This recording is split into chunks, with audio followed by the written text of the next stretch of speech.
battle!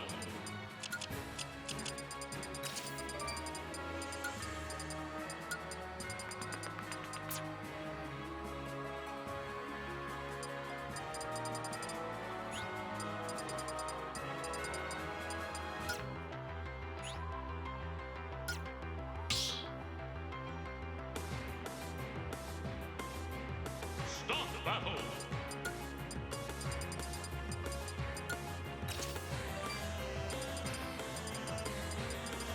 Mega Man!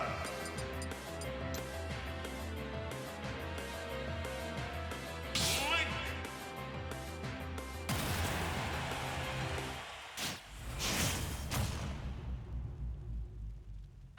Three, two, one, go!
Mega Man.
Start battle. Mega Man. Sora.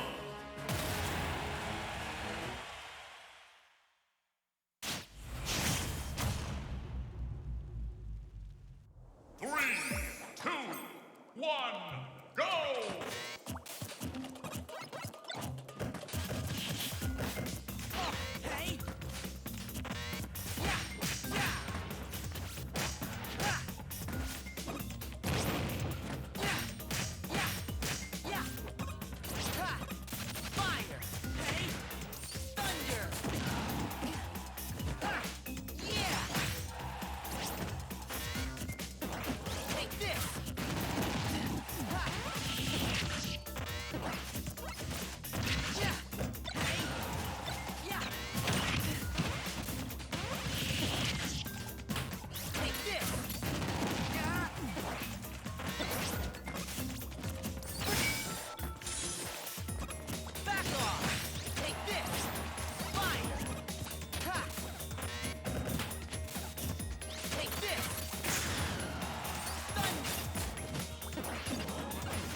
battle.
Stop battle.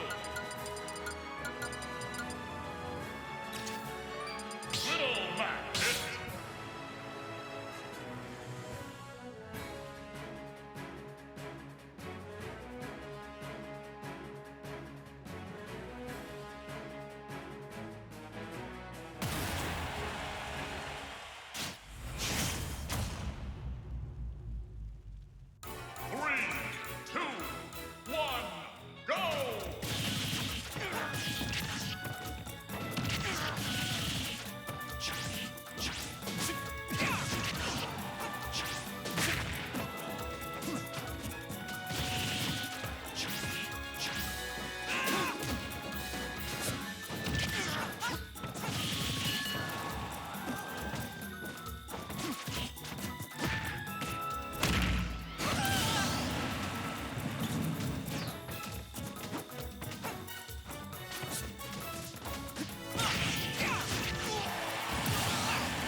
Stop battle!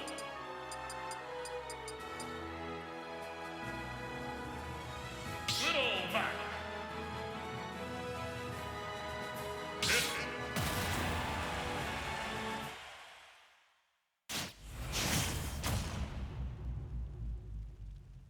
3, 2, 1, go!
Hey everybody, what is up?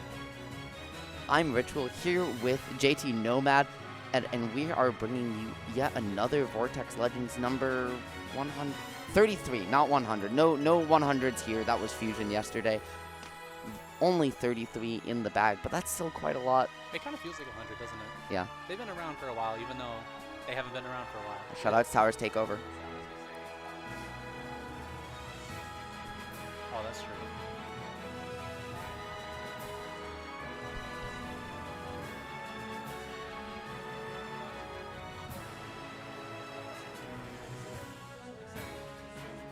So That's a lot. I think when you get to 100 of like Tower Series events, you have to do something special. What? Oh, are y'all moving? Is Y'all that spoilers? spoilers? That sounds like spoilers to me, JT. I think we just got some insight there, but now we're going to give you some insight on this matchup. Pyra Mythra versus Min. Yeah. Yeah.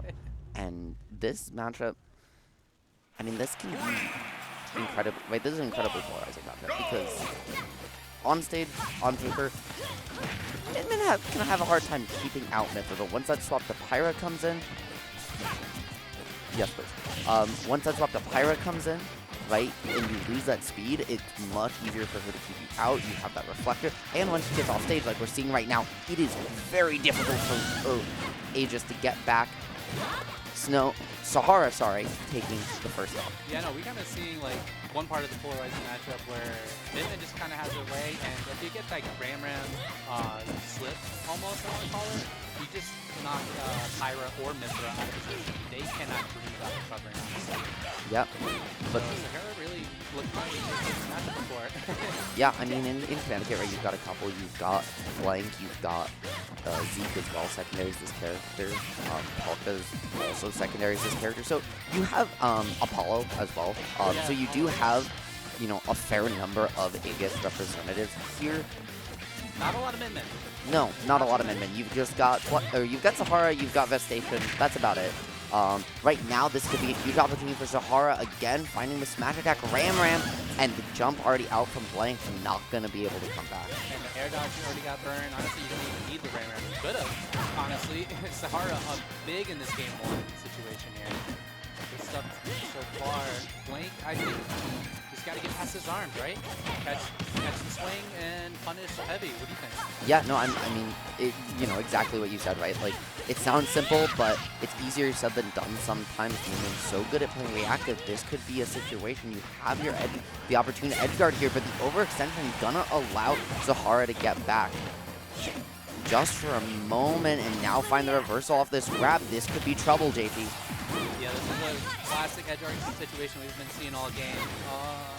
Blank has to think of something if you want to continue this game, honestly, because this is looking like a wash, and it is. Oh, God. And seeing Sahara go low like that, so good.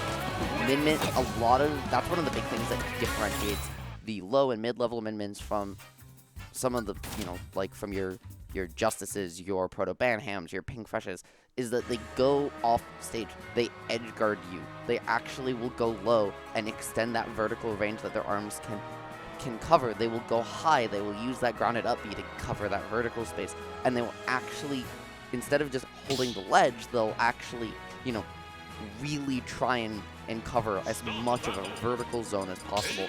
So really good stuff from Sahara there, and we're going to see the Daisy Sword. And I think you're onto something, because a lot of Min-Mins in general just want to stay on stage. They want to throw out their nice long punches. They want to throw out the Rams and the Dragons and whatnot. And the recovery obviously is not the greatest. The tether's nice, but they can get hit out of position so easily that it scares them. So that is absolutely the difference between high and low level Min-Min. But we're not worrying about the Aegis matchup. Now it's Daisy. Daisy has a much better way with this matchup to flow. Yeah, like, again, yes and no, right? It's the same thing where that vertical recovery is very limited. It can be very easy to snipe her out, but because of flow, as you said, because of the air drift present on Parasol as well, right? You can you can kind of fade it back, find ways back to stage, and we're seeing Blank's defense already level up, but he's still not really able to find ways in to get more than chip damage here on Sahara. Right. One thing I do want to see from Blank that I kind of noticed the first game is playing a little bit anti-grab, as in stops Sahara from grabbing you. Good, staying out of the grab range to start. But yeah, as you know, Dragon Laser is such a menace, especially with Daisy, especially with Aegis. Yeah, So, and there the up smash gonna take it out. We haven't seen one of those yet, but Sahara pulling out the get off me tool of the Sentry. Not as good as it was on launch, but still a menace. And Blank finally able to find a way in, get some stage control for a second, but Sahara just is not letting himself get pinned down. Blank has not been able to find a way to stay on the ground here. there's another grab. Dragon Laser not going to quite do it, but yeah, Sahara just having it their way. They can definitely play this matchup too. A lot of AZs, I guess, you can put in there, right? Yep. You know, I mean, it's Blank. You've got your Blank and you've got your Ling, both in the building here tonight. And I think Sahara was playing Ling a bunch, so honestly, this matchup's warm for Sahara. Yep. No, exactly what you just said. Sahara definitely has experience in this matchup, and Blank as well. Again, like not able to even find a long enough time on the ground to throw these turnips to pressure Sahara to force out. You know, yeah, you have Reflector, but you can still force it out. You can still use that to find ways in, but Blank hasn't been able to. Now he has an opportunity, but Sahara still not able to stay back on the stage. The back air going to close it out, and Blank at least putting himself on the board, but still a long way to go here. It's a long way to go. Getting one of those basic combos is definitely a way to start. Not really anything though. I think Blank's also kind of struggling to push advantage a whole lot, which is a little concerning because it is Min-Min. Min-Min disadvantage is really fun for Min-Min, so hopefully... Min-Min, you know, most people say they have it, you know, some characters don't have a disadvantage, they have a good thing. It's like, Min-Min has a disadvantage, parentheses, in a bad way. Like I didn't realize she had a disadvantage there, I just thought she died. Honestly, I played Min-Min for a little bit, like, just like for fun, and calling out that side B with the up smash is Sahara, gonna take that 2-0. Great read. Honestly, very solid game. Yeah, that was the second up smash stock that game as well. We saw very few of them in game one just because of how dominant it was from Sahara, but also just the way Aegis likes to approach Min-Min in that matchup. We could have seen more foresights in game one as well, but game two, once the Peach came out, right, she's gonna float in at you. She's gonna kind of occupy that short hop space, and when Min-Min gets a read on that, especially if you're like, okay, she's either gonna float in or she's gonna throw a turnip, you're just like, well, up smash is a reflector. It covers both options. Why not? Why play neutral when you could just up smash? Honestly, it's just broken. Yeah. But no, it was a fantastic read. Good stuff to Sahara. Blank gonna have to crawl through losers because that was winners, right? Yes, that was winners quarterfinals, and now we're making our way over to winners semis. But already, wow. I'm not gonna be honest. Why play neutral when you can just up smash? Should probably be like the slogan for Connecticut Smash. I see it. You know, so many players over the years, kind of just known for their up smashes, whether it's Light, Dawn, Blitz. You know, Snow in that set, right? Like, yeah. CT loves to just call you out with an up smash. It's a specialty, in quotes. But coming up with a pretty decent up smashes, Lil Mac. Zeke coming in hot after getting 7th on the recent Connecticut PR. Good Yes, stuff, sir. Zeke. New player on the PR, number 1. The other one, number 10 on the season in Bran.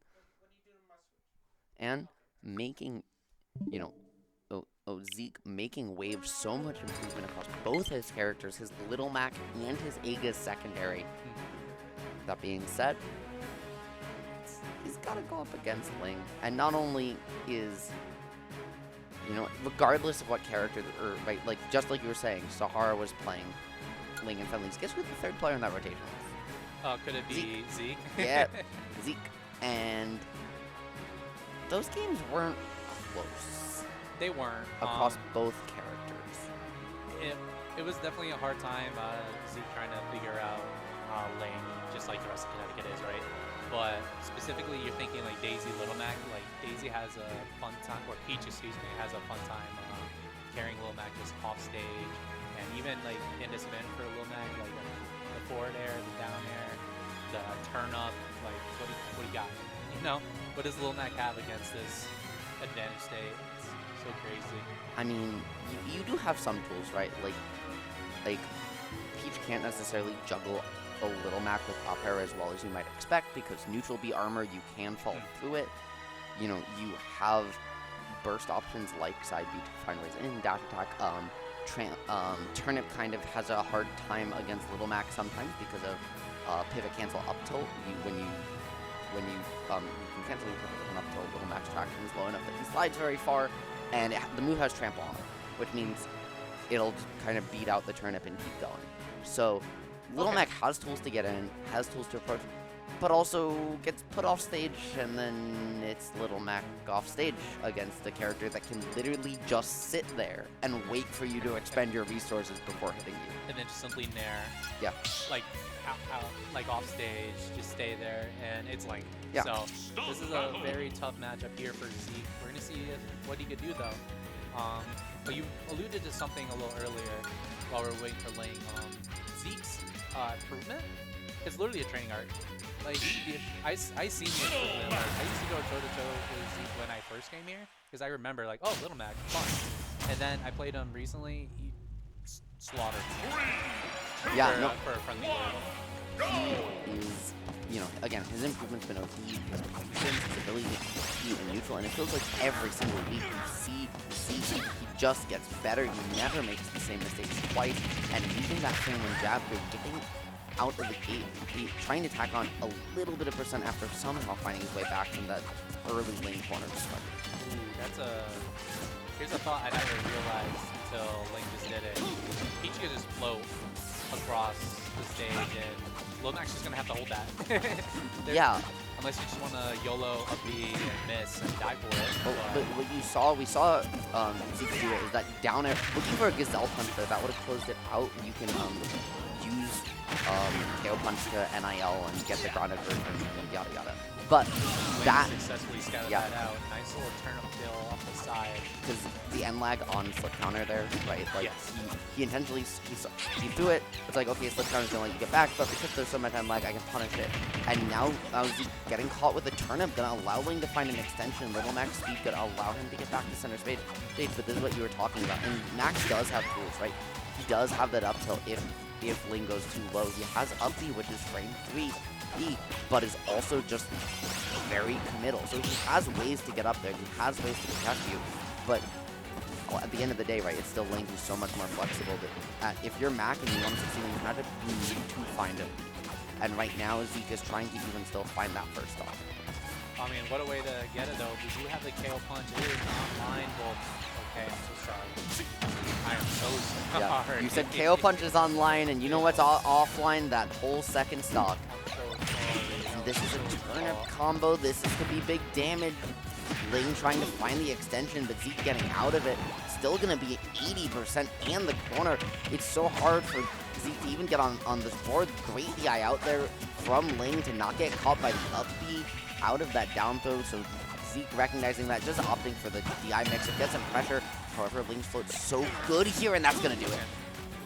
Pyra getting back on stage, that kind of impressed me. I thought there was no way that he could have gone back on stage, but that was too slick from Ling. And I was going to mention that Zeke was at 0.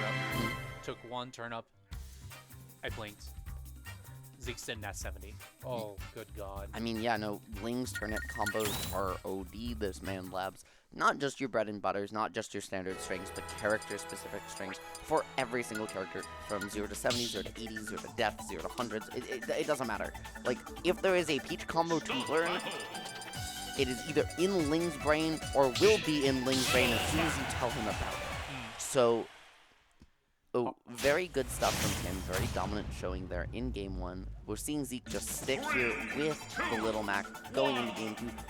Switching to small battlefield, so lower platforms, making that float camping you were talking about less scary, as well as less space for Peach to run away. But the flip side is it's easier for Peach to put Mac in the corner, and we're seeing Ling take advantage of that early here. That's it. Get it! Yeah, down tilt KO punch there. Gonna be a true confirm because of just how floaty Peach is. And Zeke taking full advantage of it, already racking on that down angled F smash, gonna apply a whole bunch of shield pressure. And this is now a scary situation for Ling on paper, but it's still Zeke you're talking about, right? And Zeke playing Little Mac means that even with great mix-ups, great recovery routes like that one, it only takes one back throw off stage, right? It only takes one turn of camp. It only takes one opening really for Ling. And looking for one with that turn up, he'll get it, but the back air is his best friend. Yep, using the Nair there to just extend his horizontal aerial drift and Nair right before the up B actually extends the ledge grab to button for some reason. Zeke able to find a way back to stage and stay alive just for the minute. Gonna get KO punch, but Ling calling it out with a juggle, using that to his advantage because that meant that Zeke couldn't neutral the armor through that up air anymore. One thing I do know about Zeke's growth, as we talked about, is that Max down air on platform reset. So consistent with that. Unfortunately, we'll flub it on the previous stock and gave like the nastiest punish I've ever seen. And nasty punishes though, this could be an opportunity, and that's gonna be it. The down throw on the turnip, Ling holding that, forcing Zeke to kind of guess on that turnip timing, and Ling saying, okay, I'll make you think I'm gonna throw it forward, you have to press counter here, and then I'm just gonna wait. I'll throw it down. That's all it takes, right? Sometimes the best button to push is just none of them. None of them Don't just push wait. buttons. Yeah. Wait what your opponent's doing, you know? A couple of that, but then need a pivot F tilt. Sometimes that's all you need. Yeah, and that Nothing move fancy. slides so far forward when you pivot cancel it. It can also cross up shield. It's so versatile. Oh, but versatility doesn't matter if you're just trying to get away from Ling. That jab's gonna come out, speed out any possible option, and KO punch online. This is kill percent on this stage. Stepping. No, that's just gonna do it. Yeah. Unfortunately for Zeke, that will be a 2-0. Carried Lil Mac on stage, and that was the key to success for Lil Mac. And unfortunately, Zeke just has to hold that. Yeah, as exactly what you just said, right? Zeke played that matchup, especially in game 2, so well. But at the end of the day, you get hit by Peach once, she just turns you around, sends you off sides, or sorry, off stage, and then that's all she wrote, right? Because once Matt gets hit out of that side B, he doesn't get it back, and you know what hits you out of side B? What does? Turnip. So The well, most easily accessible item ever. well, maybe not the most, but certainly up there. It's up there. Yeah. And especially when things could be like dot eyes, things could be like Stitch, Bomb. But it doesn't even matter which one. It's just, Regular, Yeah. smiley face, winky face. Winky face. Honestly, Mr. Saturn is just going to do it with that knockback. And you know who else is gonna do it? What? No. No. No. The people want to see. Here, no one's looking.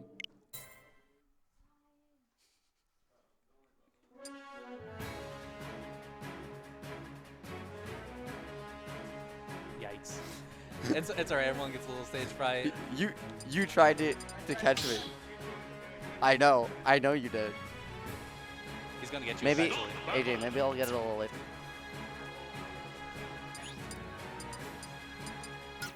See, I'm just gonna just know that if Ling or blank pulls it, I'll do it. So you. Well, that seems like. I know.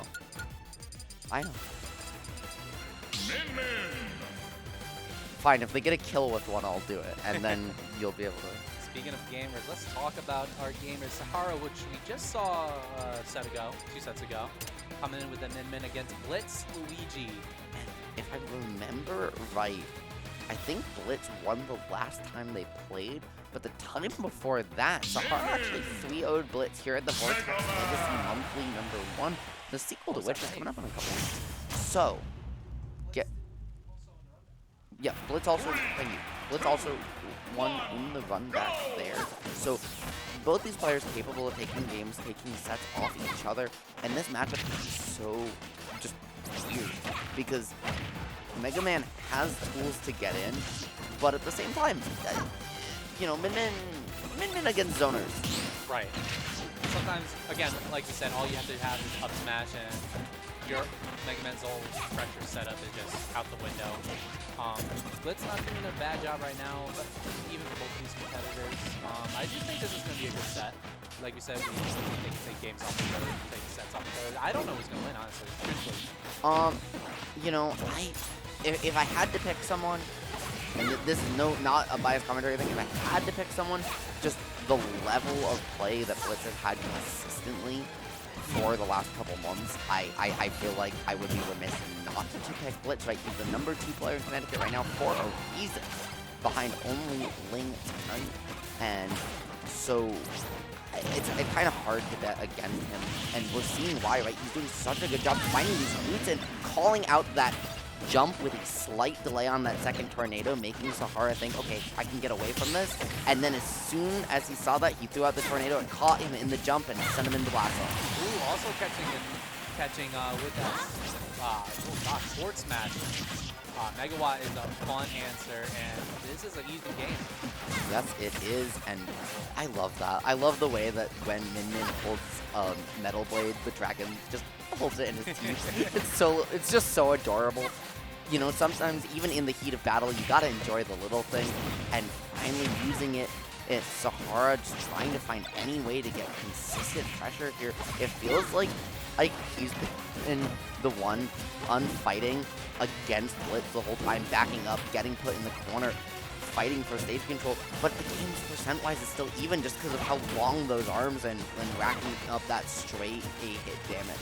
They definitely add up, and this is a little bit of the opposite. Before we saw Sahara putting Blink in the corner and kind of punching from a distance, and Blink has no answers. Blitz is having a lot of answers, including, nearly getting stock from that Flame Slash there. Yeah, that Crash Bomber, the Crash Bomber up B Flame Slash setup from Blitz there was so clean, but not able to close it out. Both players still looking to find a potentially decisive second stock, and even though it's Sahara down right now, he's far from out of it. This is still very much an even game. Both players looking for stage control here, and it's Sahara trying to find it early, but Blitz is just so hard to pin down with this movement. Blitz has been doing this for a couple of years now, and to nobody's surprise, Blitz is on fire right now. Having a slight trouble, like this is still a match. No, this is not BlitzLuigy dominant, right? So Sahara's doing some kind of keeping it ambiguous, a little bit of spaghetti, and then rolling around each other, playing in the dirt. But this is just one Megawatt forward smash away from being a stock lead for Sahara.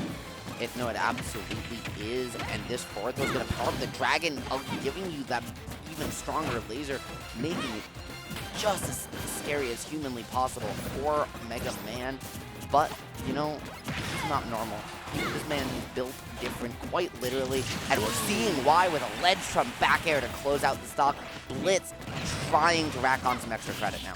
He's been doing many stocks. He never gets old, honestly. Slick. You never think it's coming until it's already over.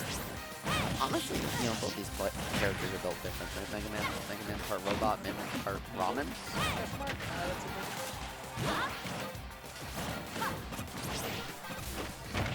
And the down smash gonna give Sahara stage control. This might be the break he needs to get back in. Gonna call out the jump off of the Spring Dog with that Megawatt. Really smart delay from him as well. Fantastic patience, gonna keep him in this game. Last stock situation here. Last stock, a little slight lead here for Blitz, but Sahara's starting to get a little bit of momentum. Fighting out in the corner. Oh, let's put himself back in the corner. I'm interested to see how stage positioning affects Sahara, because Sahara's kind of like boxing Mega Man here, running away almost. Not running away, but like backing up. Like you see, like Sahara's now pushing the narrative, pushing advantage thing a little bit, and it's an even game now. Before he's down 75. But he's gonna get a little overly aggressive there, right? Like trying to push too close to ledge. That Flame Slash gonna give Blitz stage control back, and once he takes that, once he gets in on Min, he's never giving it up. Sahara, as you said, right, racking up that percent, was doing such a good job maintaining once he found stage control, just punishing Blitz's landings over and over, right? We saw him call out the landing, call out the landing. Blitz was like, okay, maybe Sahara's going to mix me up and try to do it up close with like an air or something because I'm on platform, pulls out Leaf Shield. Sahara just waits, punishes you in leaf field lag, right? Like, he was playing very patient and slowed down the pace of the game. I think he figured out what he needs to do here against Blitz. The question is just whether he can win neutral, right? Hold that stage control such that he can continue to call out these lanes. Yeah, I feel like he's making the adjustment late in that game, which is unfortunate. You know, you want to make the adjustment like as soon as you can. We'll see how this carries over into this game 2, back on PS2. Bit of neutral going on right now. Good old fashioned, right? Yep, but it's gonna be Blitz just covering everything, making great use of these leaf fields, right? Holding these jumps just to say, okay, man, you gotta cross me up, and can you deal with this active hitbox? I don't think so, because it's gonna send you under the stage, and you got a tether, so goodbye. Sahara's not the only one making adjustments. Yikes. BlitzLuigy saving that. Probably keeping that spot. Yeah, he probably. Oh, I mean, wait, Mega Man has buckets. No, they're the same. I mean, I guess he has to, right? Like, where else is he gonna keep those metal blades? Oh, that is true. You can't just spawn them, Keep right? Spring Dog in his pocket. Like. But right now, we're still looking, and Blitz only able to rack on 3%, find some pellets, gonna get a flame slide, but it's gonna cost him the center stage. And now this is Sahara's opening, calling him out on that Spring Dog with his own up. He's so smart, and now you're on a timer because that Crash Bomb are gonna allow Blitz to reset this to neutral, and Sahara's window might be closing here. Crash Bomb honestly is so like a lot. I feel like it's really underrated. Like if it sticks, you have to shield it. Like that's automatic, right? Yeah, or you just touch them and transfer them. I mean, yes, that's true. You can transfer it over, but if like say for example, like it's like on the ledge, like that's a free crash bomber like going into the ledge, and if you're stuck, Mega Man's like on stage 3, and it can come up with a shield break, and come up with just center stage. It's really a big important thing. I never realized it until just now. That Nutty it is.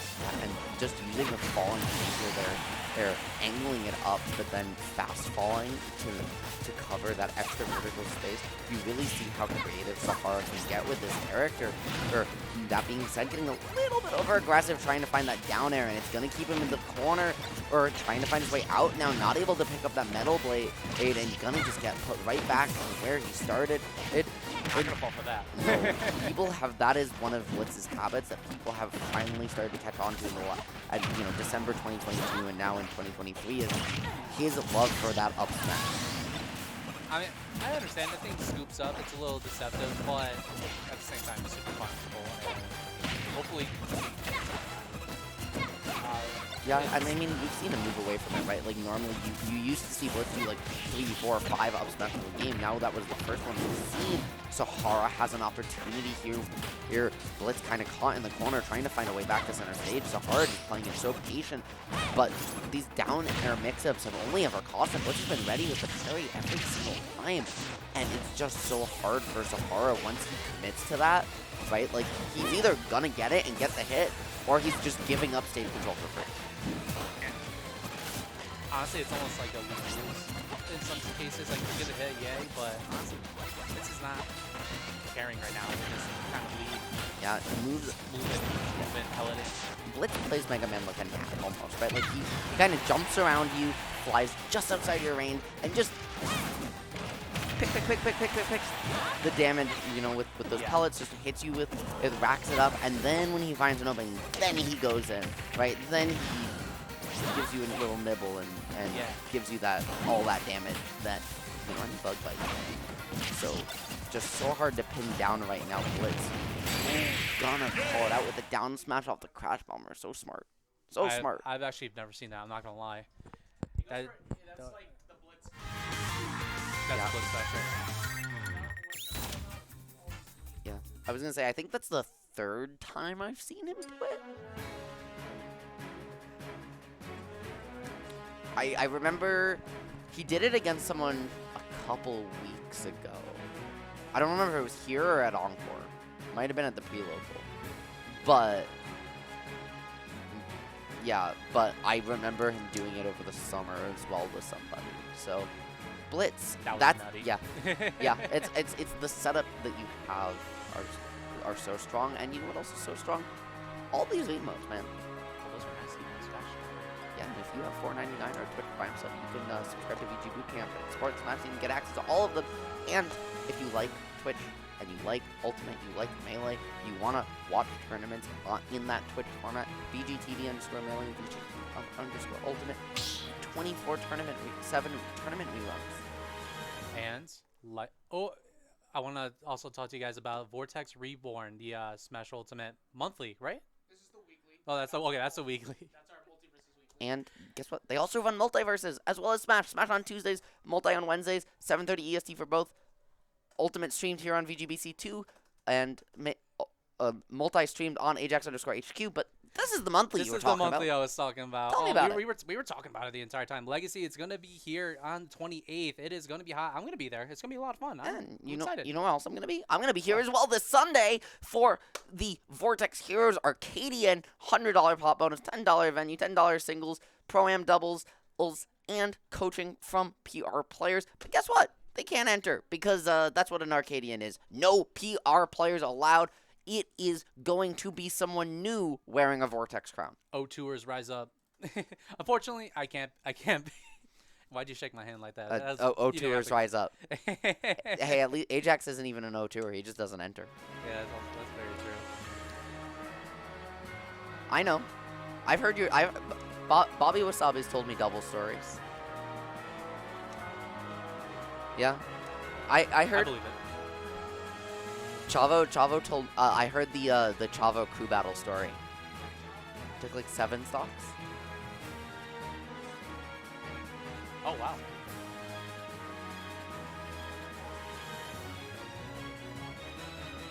Yeah. Yeah. Casual. Honestly, what else can you do at that point? And is that why we sent Whirlpool up to become the main PR? Damn. Nevi, you can't hear Ajax, but he was talking about how you're one of the reasons he stopped entering because he cooked you. Oh, well, you'd get knocked out of the bracket. I thought you said he stopped entering. I was gonna say Nevi is a homie. Nevi the homie, for some reason thinks my DK is not terrible. I disagree. I'd be to play your DK. Catch me after bracket. Interesting. But I you guess know I'm about to find out. you know who's gonna catch each other in bracket right now? Who's that? Blank and C Live. Oh, Here. okay. On loser side or loser side, winner side. Loser side. No, this loser could be Saul. I was gonna say I was like pretty sure this loser side. Oh, fancy. We're ahead of schedule. Ahead of schedule. I think. Right. Also, AJ, he's going Aegis, so you guys aren't gonna get it from me here tonight. I'm sorry. Mythra, He's going Aegis. Sora, What? Mythra. I think he might be up at this point. I think I've heard him say something about it. AJ acts filling us in for those of you at home that these two play all the time, which makes sense. They're both mod regulars as well as Vortex regulars. And I always see these two together as well. Ooh. That's not it.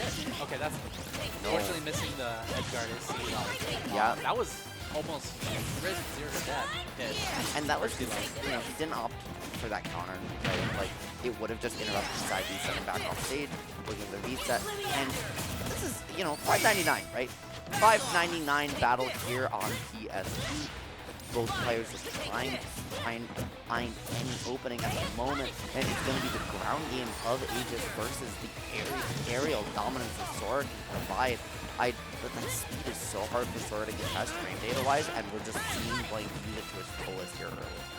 Yeah, like I think C-Life has to rely on down tilt up air to close out that stop there from Ling, and C-Life I think has to rely on a lot of these grab setups like you saw at the very beginning of the match, or the Nair up smash, or up B. Honestly, I guess Sora does have options to kind of contend with Mythra, but Mythra is just the frame data monster, and Sora has some moves that left B. Yeah, no, absolutely. But you know what doesn't leave anything to be desired? The best ever in the game, baby. That move just does everything. It doubles, it kills, it combos. It buys your food, it walks your dog, it does whatever you want. on. Need a Except, babysitter, well, honestly? you know what the one thing it doesn't do? It doesn't win neutral. Oh, and we're seeing why here, because Blank is really trying to rack it up. C-Live just getting a little over antsy on that up tilt, but not the up smash. That one's going to find its mark and just racking on the damage here, trying to keep this one close. He's gonna get punished with that thunder. We're gonna see how the spells of Sora are gonna affect that. Obviously, Mythra could just punish almost anything if it's just a little unsafe, right? So I want to see how C-Life kind of manages the 599 of Sora, right? Like I consider these spells like pretty good. They could work against them, but still. Yep, and that time just unfortunately missing his ladder a little bit. However, the 1-2-3 of Vortex is still gonna put C-Live off stage. Or sorry, Blank off stage, and that aerial pressure is so safe on shield in that position. And Blank getting a little antsy on the jump, but calling out one from C-Live in return, and that up tilt gonna find the stock. Yeah, I agree. C-Life is kind of holding in a little bit. There's going to be the dash attack, so maybe kind of hear my words. Yeah, eating your words just like Blank ate that not optimal DI, the mix-up from C-Live's gonna find it smart. But now, right, you see both these players kind of getting just caught holding forward, right? Like there's not a whole lot of resetting on the movement, not a whole lot of dash dancing or mix-ups here. There's just a lot of, I am going to hit you, and I'm going to be better than you. Honestly, it makes sense that they played so many times. This almost feels like a classic Spark match. They just want to combo each other to a million. That was, get an up smash. What? I want a replay. I want a replay. We don't have that technology yet. That was insane. No. He got, that was, what, it was Fireball into side B. It was Faraga into side B, just the first hit. Canceled it because he had the perfect angle on the landing into wait because he got put in tech situation to react to the tech option with up smash. That was so smart. What a checkmate situation. C-Live, he missed the tech, so it was just, that was death. Like, that was, I'm sorry. What? Yeah, C-Life is kind of bringing some stuff we haven't seen, really. That was really clean. Sora's got that dog. Oh my god, no, that's, you know, C-Live out here trying to add Blank to the list of swords he can hang on his wall out there with Mr. P in 2023 here, and getting off to a good start here on this battlefield. What do you think of that, Jason? We can see that they're kind of going for like these back air combos, kind of using the platforms to kind of just extend those combos and into the up B. So this is definitely like a Mythra favored stage, but Sora could also get these like ladder combos. Yep, those Arkham ladders are going to be so incredibly strong. Rack up so much damage. But I think the platform as well, right? They help you catch Sora's damage, right? And they help a fast faller like Mythra get up there to contest Sora when he's floating, when he's air stalling. And yeah, they give him mix-up, but they also give you the space to be a little more ambiguous and force C-Live into checkmate situations like that. Yeah, unfortunately, C-Life had no choice but to run into that nice Pyra up B. Blank taking the early lead, but not for too long. Ooh, trying to catch him sleeping with that forward smash. C-Life is definitely trying to even that back up, trying to get something started so he doesn't fall too far behind here. Yeah, great space. Just idea there, like setting back with strategy. However, for the moment, Blank was gonna have the stage, but C-Live is finding the reverse of these players just going back and forth, but it's Blank closing out the second stock on that switch there, and C-Live just trying to get on the board. Honestly, it seems like Mythra neutral and Pyra advantage. It doesn't matter what percentage Sora's at. Blank's in the mindset that Sora's gonna die no matter what. Switching to Pyra at 40% just to get the nice little forward tilt and then just continuing the nice little string there from Blank. Really love the decision making. Yep, but now right you're seeing C-Live trying to play a little bit more defensive. We finally saw a counter come out. We're seeing him kind of start to rely on that. There was a second one, but now that it's come out, Blank is ready. He may not get caught by number 3 here. just a side B to find a way in, but Sealive not going to get the follow-up this time, and now just having to find your way around this immense. Yeah, nice little neutral lead there from Ling to kind of mix up off stage. And this is kind of getting scary for Sealive, right? This is tournament stock, right? This is best of 3. Yeah, this is a best of 3. It's not tournament stock for Sealive though, because he is up again. Oh, so man, he I'm is. asleep. No, you're not asleep. You're just lying to the people like your friend Waffle. Oh, but that's okay, because I'm here, and I don't let Waffle get away with lying to the people, and I won't let you get away with it either. Waffle Sealive. lies all the time. True. Don't let him. True. But you know what he doesn't lie about? That up B killing you right there, and just like that, Sealive has brought this back from being down 2 stocks to a last stock situation. He has the percent, but that Faraka Clank was so smart, and it feels like his defense is just leveled up. Blank hasn't been able to hit him in like a minute. Yeah, no, this is pretty good, solid adjustment here from Sealive. And unfortunately is going to slip and get caught by that Pyra up smash. And why do we talk, honestly? Yeah, why did we say anything? Because Sealive was putting that away until we were like, man, isn't his defense good? His defense is great. Oh, no.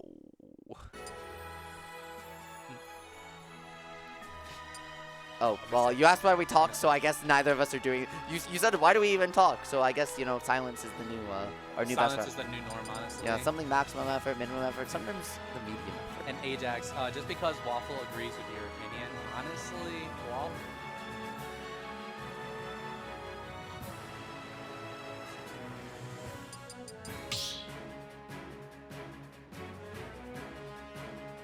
Start the battle. Mythra. Sora.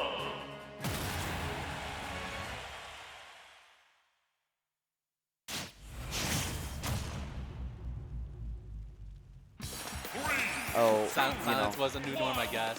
Silence was the new norm, but now we're back. Yeah, Back. we're back. back. We're live. We got our voice again. Wait, because they don't let us out of this room either way. Yeah.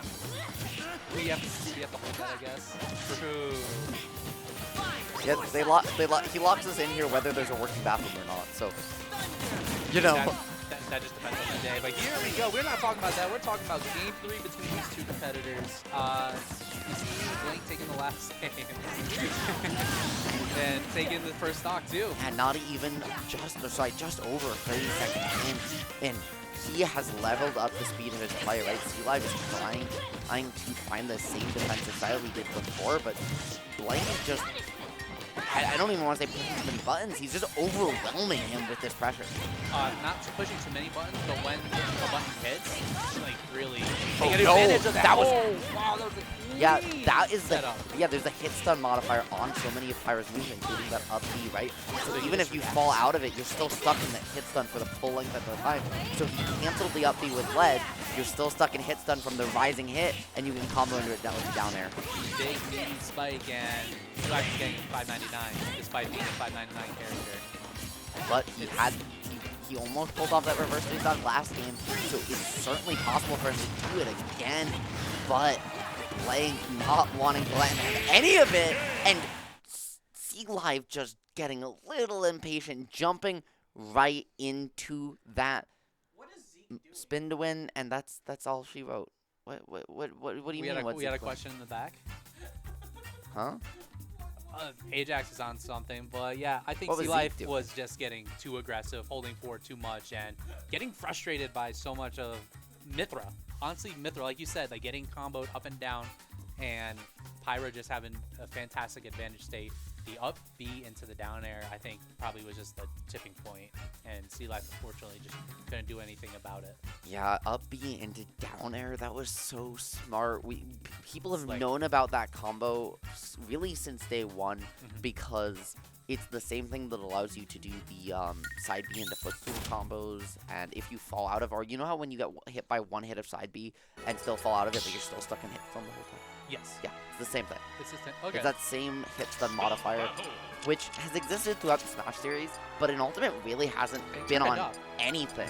It's not on anything, except for just like everything Pyra has for some reason. Yeah, I was going to say, they turned it up for Pyra in particular, because sometimes your character has like a nice long animation that you've never seen before. And I remember when playing Pyra Mythra when she first came out. Yeah. They first came out.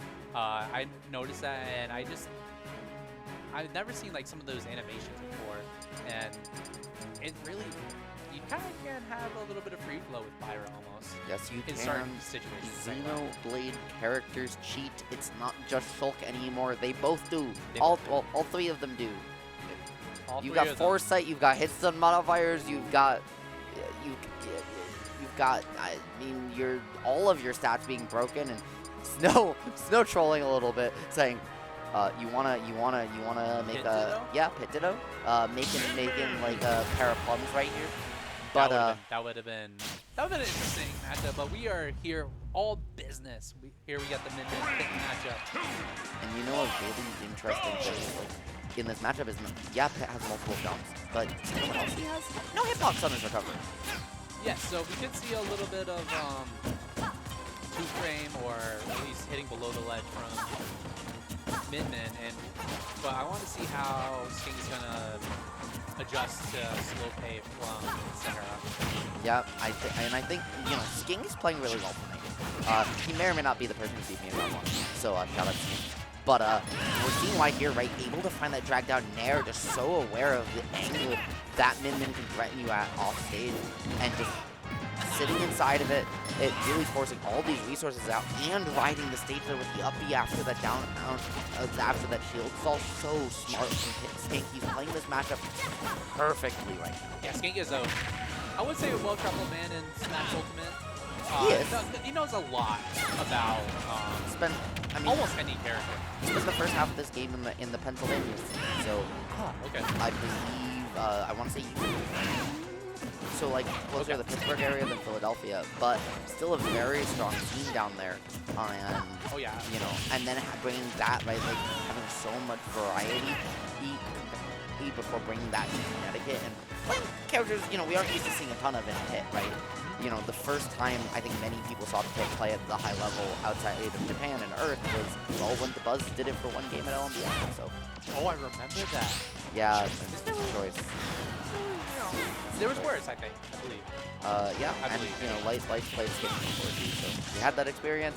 But you know who's showing you a blueprint of matchup experience right now? Skink, who has just not let Sahara get in, not let him close up the stock, and is maintaining this precision. The double arrow confirm was so good, man. What the heck? Midman is just target practice at that point. Hit with the nice flexible arrows. You can just kind of do that for free, can't you? Yeah, how low can you go? Apparently for Sahara, not low enough, and Skink is kind of rolling.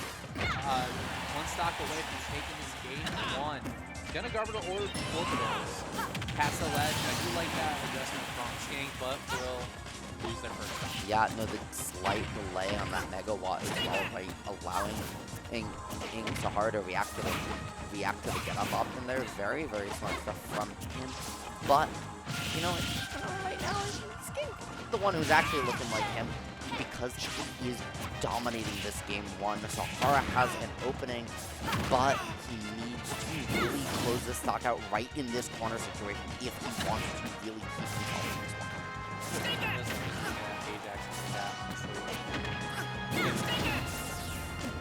Himote. It's Himote element. Oh, gonna catch Skink with the. It's almost an even game.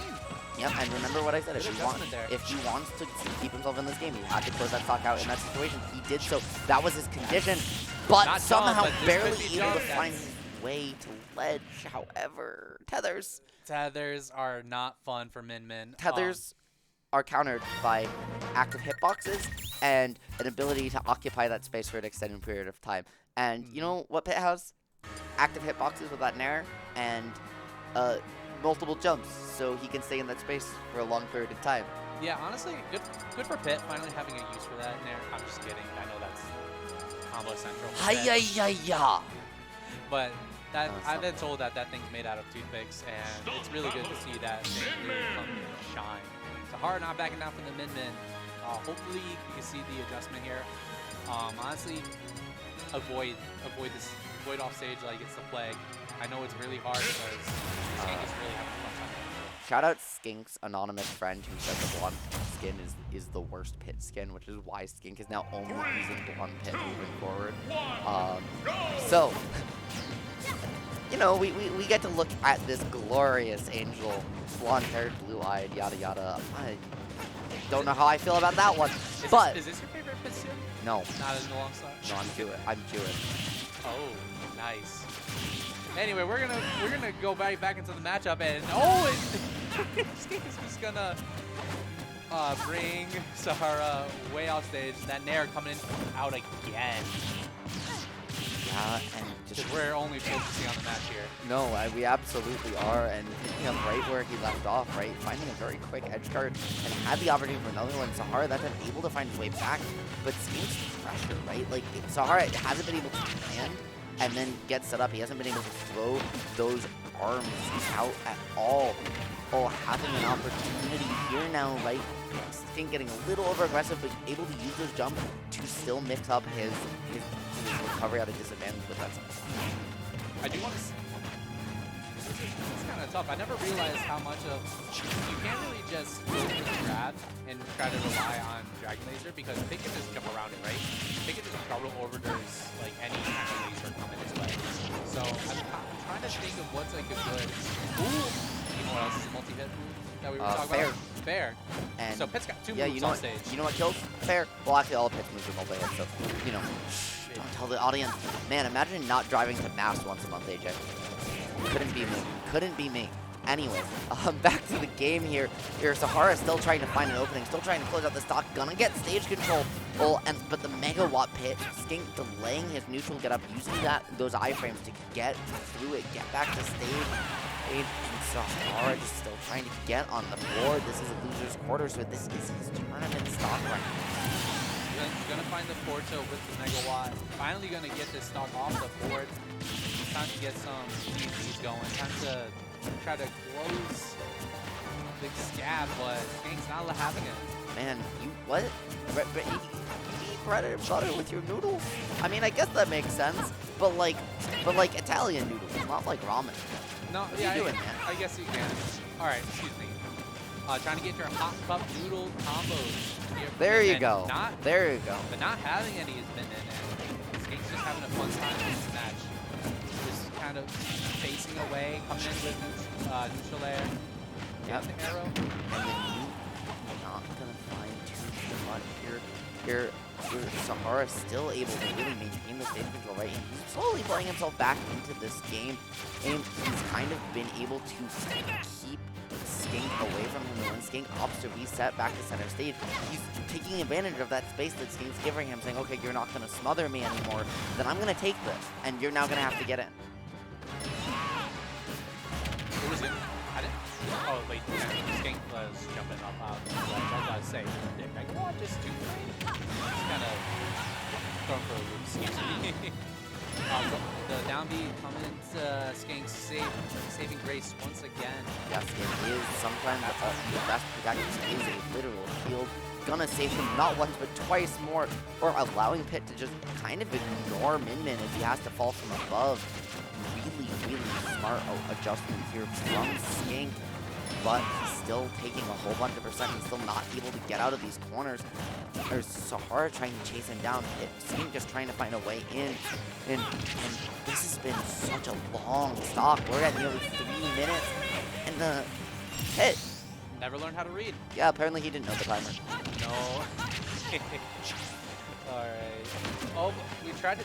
Skink trying to go for that neutral air edge guard again. Not gonna find it this time. Oh, but Yep. barely not killing, but here comes the arrows. And the benefit of being in that situation, and gonna close it out there, take game 2 and boot Sahara out of the tournament, unfortunately. But once Skink lost that stock, right, he got iframes, which just allowed him to say, hey, all that space you loved so far, it's going away. It's going away. Outside of like Skink moving up here, 8 and 7, 6-5, 4-3. Yeah, we. AJ Yeah, is AJ proud of his placement. AJ's here. Can I show the audience? Yeah, AJ is proud of his like glaring. glaring it's hard for the camera to focus on. I'll turn it so you can maybe see. No? Okay, we're trying. We're failing.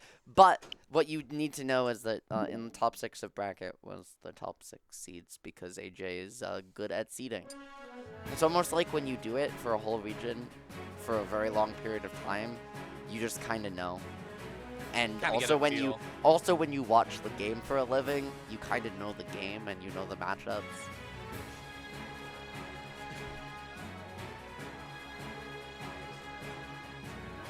And it's like you might be a couple. It's like you might. I was gonna say you also might be able to be a couple. This is true.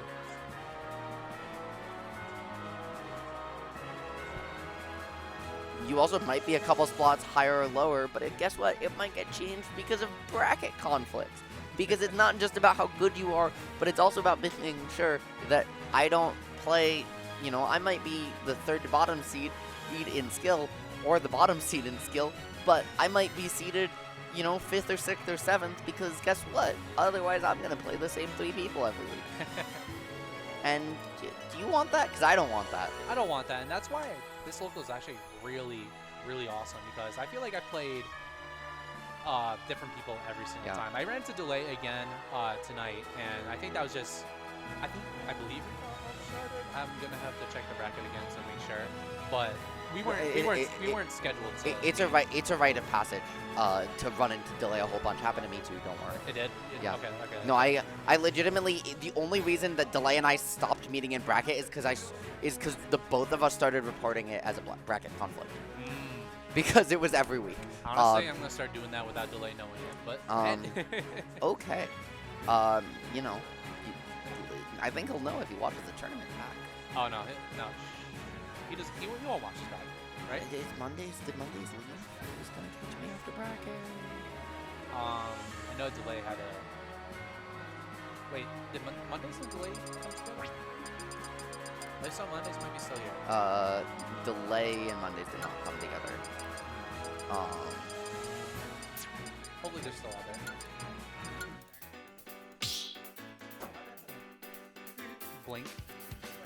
Blink 182? Question mark?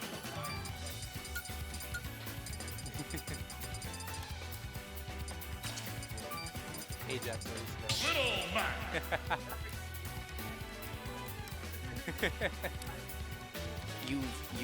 Your seating is perfect. Your commentary is great. If only you could play this game. Your commentary is great. AJ's trying to extort compliments from me. I already say, AJ, I already say good things to you, not just to your face, but also when you come up in conversation with other people who also say good things about you. People like you. It's a good thing.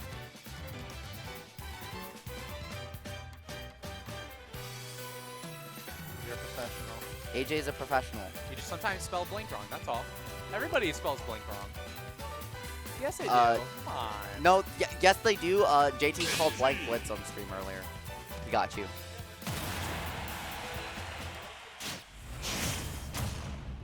This is true. Blink? 3, 2, Okay, so ZekeReds fighting Blink here on Battlefield. Yeah, it's blink this set. Zeke is gonna get the pacey matchup once again, so let's see if Zeke learned anything from fighting Ling.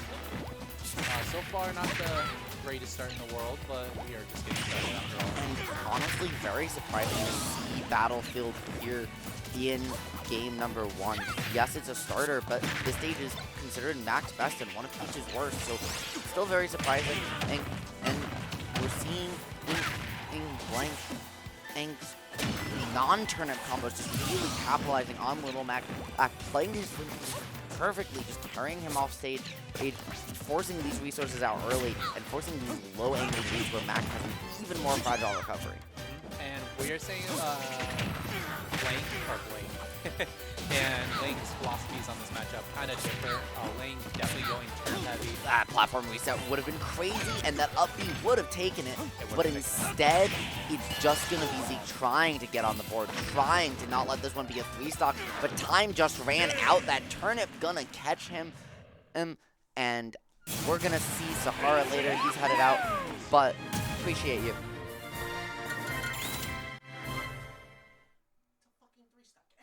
Also, you missed me. You missed me. Hey, AJ. Ready? 3, 2, 1. Blink your hands. No, I'm not doing it again. You missed me do it at the beginning. I also didn't say winky face. I'm trolling him.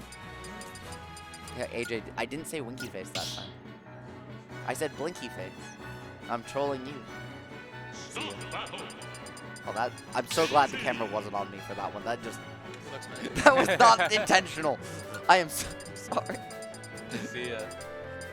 Yeah, my I don't know if y'all caught it, but I just waved goodbye to. Yeah, I just waved goodbye to Sahara AJ like this. 3, 2, Yeah, thankfully the camera wasn't on. Anyway, here we are.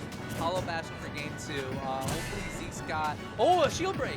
At That's 0, what Zeke's got. yeah, but at 0, it's not going to do a whole lot more than back on some damage. It's just going to use a second down angle one there. You know, it's going to send you less far, allow you to kind of keep this pressure on, maintain this stage control. Oh, but again, you just got to deal with this relentless forward pressure from Peach, keeping you in the corner. He got back down to the ground though, so he at least has side B. However, down to a turnip, gonna close it out. And despite the early shield break, Zeke's still trying to... Still trying to find the footing, right?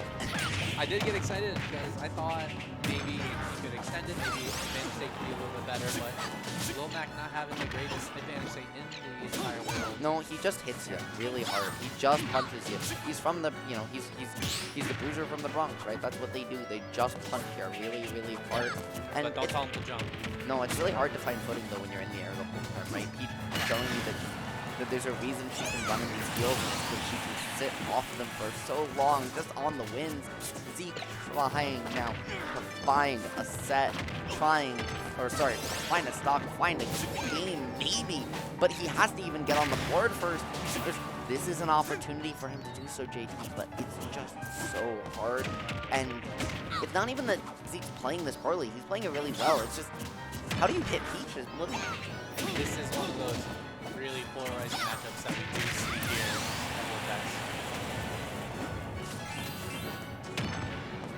I mean, he absolutely did. This is also a huge adjustment from Blank in terms of how he's playing, right? The Care Punch not gonna do it at 13. I was gonna say he needs another hit. I believe it's 90. Off the top of my head, maybe a little earlier, but still not that low. And now he still has an opportunity, right? Bring this back to last stock. And yeah. Unforced error there. I believe in miracles, I believe in a couple things. Death, Taxis, and Ding Ding. Yeah, but you got to get there first, right? And one of the biggest ways to do that is get hit, which is something you can't afford to do against Peach at this percent. You can also get those hits, but it's going to take a little longer if you try and get it on the offensive. Racking up the percent, though, this is an opportunity. The two-frame not going to do it, and the whiff grab. Oh, heartbreak. I think this is the third or fourth time I jinx Zeke. I'm really sorry. I believe in you. I'm Zeke, so sorry. if you want a head, his will be on a pike in front of the store tomorrow morning. Don't tell Zeke to look at the chat. I'll make sure to run it by him a little bit later. Oh no, Zeke, no, Little Mac. Yeah, Zeke unfortunately getting plagued with the Peach and Daisy matchup. Falling to Ling first, and then Blink gonna move on. Yeah, and I really, really appreciate that. Even though Blank made those adjustments from last time, played that matchup so much better, that Zeke still was willing to stick with it, right? We didn't see the switch out to the Aegis happen. So, He believes. yeah, no, he believes. He's very committed to really pushing himself with this character, especially at locals. And What a way to put it. I respect it. And also, you know what we got coming up in Winners Finals? Hey, did you know they're related? Slash J. Did you know they're related? Did I know they're related? Slash J. I guess no. No, I didn't know. Okay. Yeah. No, fun fact, they're not actually brothers. They look alike, don't they? Oh, they're gonna kill me for this. No, one, that's- but- Oh man, they're gonna watch this VOD and Ling is just gonna like murder me tomorrow on the way to Xeno. But That's this all is- fun and games. We're worried about tonight. and you know what is crazy? Blitz had 3 wins on Ling last season, the most of any player in Connecticut. And So it's not you know, impossible here. a part of the reason, not even the main reason necessarily, that Blitz is the only person in who was really in contention for that number 2 spot this past season. Mega Man. And only behind that golden glistening at the top of the pile that he's now got to fight in bracket. This is winners finals, best of 5 territory here, JT, and We're here for a long set. You know, what a way to prove to the world that, hey, I deserve to have this number 1 spot. Then having the first, this is probably the first set. Yeah, it's got to be, right? of 2023. Oh, of the new season, anyway. No, I mean, we're a couple weeks in the new season now. It's been everything since the new year. So, the potential is certainly there. I guess I suppose the first set since the PR has been released. Yeah. So let's see if Blitz learned anything. Maybe he's got some new matchup tech that we didn't know about that he's just sitting on, ready to put it on Ling, I right? was going to say, if it fits, he sits. And if he sits, well, you know, he can try and maybe find a lead here, but to do so, he has to get out of this advantage first. He's playing so patient, right? Slowing it down. It's so incredibly good here from him. The micro spacing, right? To outspace that Peach Bomber, knowing how much Ling likes to go for that as a mix-up. And the Crash Bomber being 0 as well is going to allow him to save pressure, find the confirm. He has an opportunity, and Shoryuken! Boy. Until That's actually what that is, though. it is what it is. From Yeah, I Capcom. understand. No, it's literally in the game notes listed as being from Marvel vs. Capcom. Oh, that's awesome. He is literally a Shoto. He's literally got Tatsu on his dash attack, Shoryuken as his up tilt, which is confirmed to be a Shoryuken and a Hadoken. Yeah. Wow, everyone's favorite Shoto Beans. Yeah, give, Beans, BlitzLuigy. Yeah. They're the same person. no, exactly. Give Mega Man auto turnaround. Oh, do it. Please don't. No, do it. Do it. That sounds really horrible. But Blitz with the lead here. Start off is really high on this first stock, but 56% of extra credit, not too shabby here. Coming out and he's gonna, I'm gonna bite my words again, he's gonna lose stock to the Peach back air. Ling making it look effortless. Yeah. I mean, yeah, right, like, Ling is, his play is so clean historically. The last couple weeks, you know, from LMB on, he's kind of had some controller issues. He's working on getting it back, but, you know, it's kind of affected him a little bit. But we're seeing the adjustment, or we've seen sets since then become smoother and smoother. And here tonight, we're really seeing just the levels in this matchup, both the patience in both these players not wanting to commit, right? Backing up, just trying to find this chip damage, trying to find these safe field mix-ups. Yeah, both players realizing that if they hold forward too much, that they're just going to eat a billion damage and possibly taper their stock. And that leaf shield disappeared. I don't know where that leaf shield went, but Mega Man went to fire it, but the leaves are simply not there. So. Yeah, sometimes, you know, it's winter, so, you know. Ooh, that's right. The leaves are gone. Yeah. Fall. Someone's got some blitz. Someone's got to tell Blitz, but right now he's trying to make, like Peach's last name is to start slicing and dicing like it's the Red Wedding to close that stock out. And Blitz now having an opportunity to make a lead, find some extra credit, but he's got to get out of the corner. Great routing to do so. Oh, somehow getting out of that turnip. Yeah, threading the needle, right? Yeah, I mean, yeah. I got nothing else to say, man. Something I want to see Blitz do a little more if he wants to continue with this game dominance is with punishing a whole lot more. See a couple of unsafe things here from Ling. Most of them go to the bomber, kind of go like unpunished or just like a pellet for a punish. I want to see Blitz kind of keeping up the pressure that he was showing earlier in the game. Yeah, you know, kind of pushing the punish game, right? Yes, but at the same time, right, not pushing as many of those buttons, like you still kind of are exerting some of that pressure because you have this lead. but once you do, right, you're giving Peach an opportunity to catch you out in that lag, take some space, if you're not hitting her. So Blitz trying to be a little more calculated, but Ling ready for it, finding a back air, putting himself right back in this game, and 42 is good extra credit, but not ideal. This game is still very even, right? 1 or 2 Peach hits away is going to even this one up. Ling really using the shield effectively, and I think the Blueberry at this point. Honestly, if Ling kind of bounces back, like you blink and Ling has a small lead. Okay, I'm just gonna stop talking. Yeah, I mean, no, don't leave me here. No, Don't do it. I'm not doing Don't it. do it. I'm not gonna do it. But Ling, both these players still like grabbing from stage position, but there's that up smack out of shield that Blitz loves so much. Gonna find some damage. It's Blitz. Yep, Blitz is trying to maintain it, trying to find the down air into grab, but just missing it a little bit. Down smash gonna keep this one close, and with Blitz off stage, this is still Ling advantage here, trying to find his way back, but the Crash Bomber gonna give Blitz another chance. He's gonna opt just to get back to the ledge. Very scary situation here for Blitz. He's gonna air dodge. Side U, shield. What's that? That just hit from behind him. I'm sorry, no. My Snake is the only character that's allowed to do that. I highly disagree with that, but this is nearly a last hit situation here. Oh, it's very much a last hit situation. Like, both of these characters very much in the other one's kill percent, especially because they both have max range right now, right?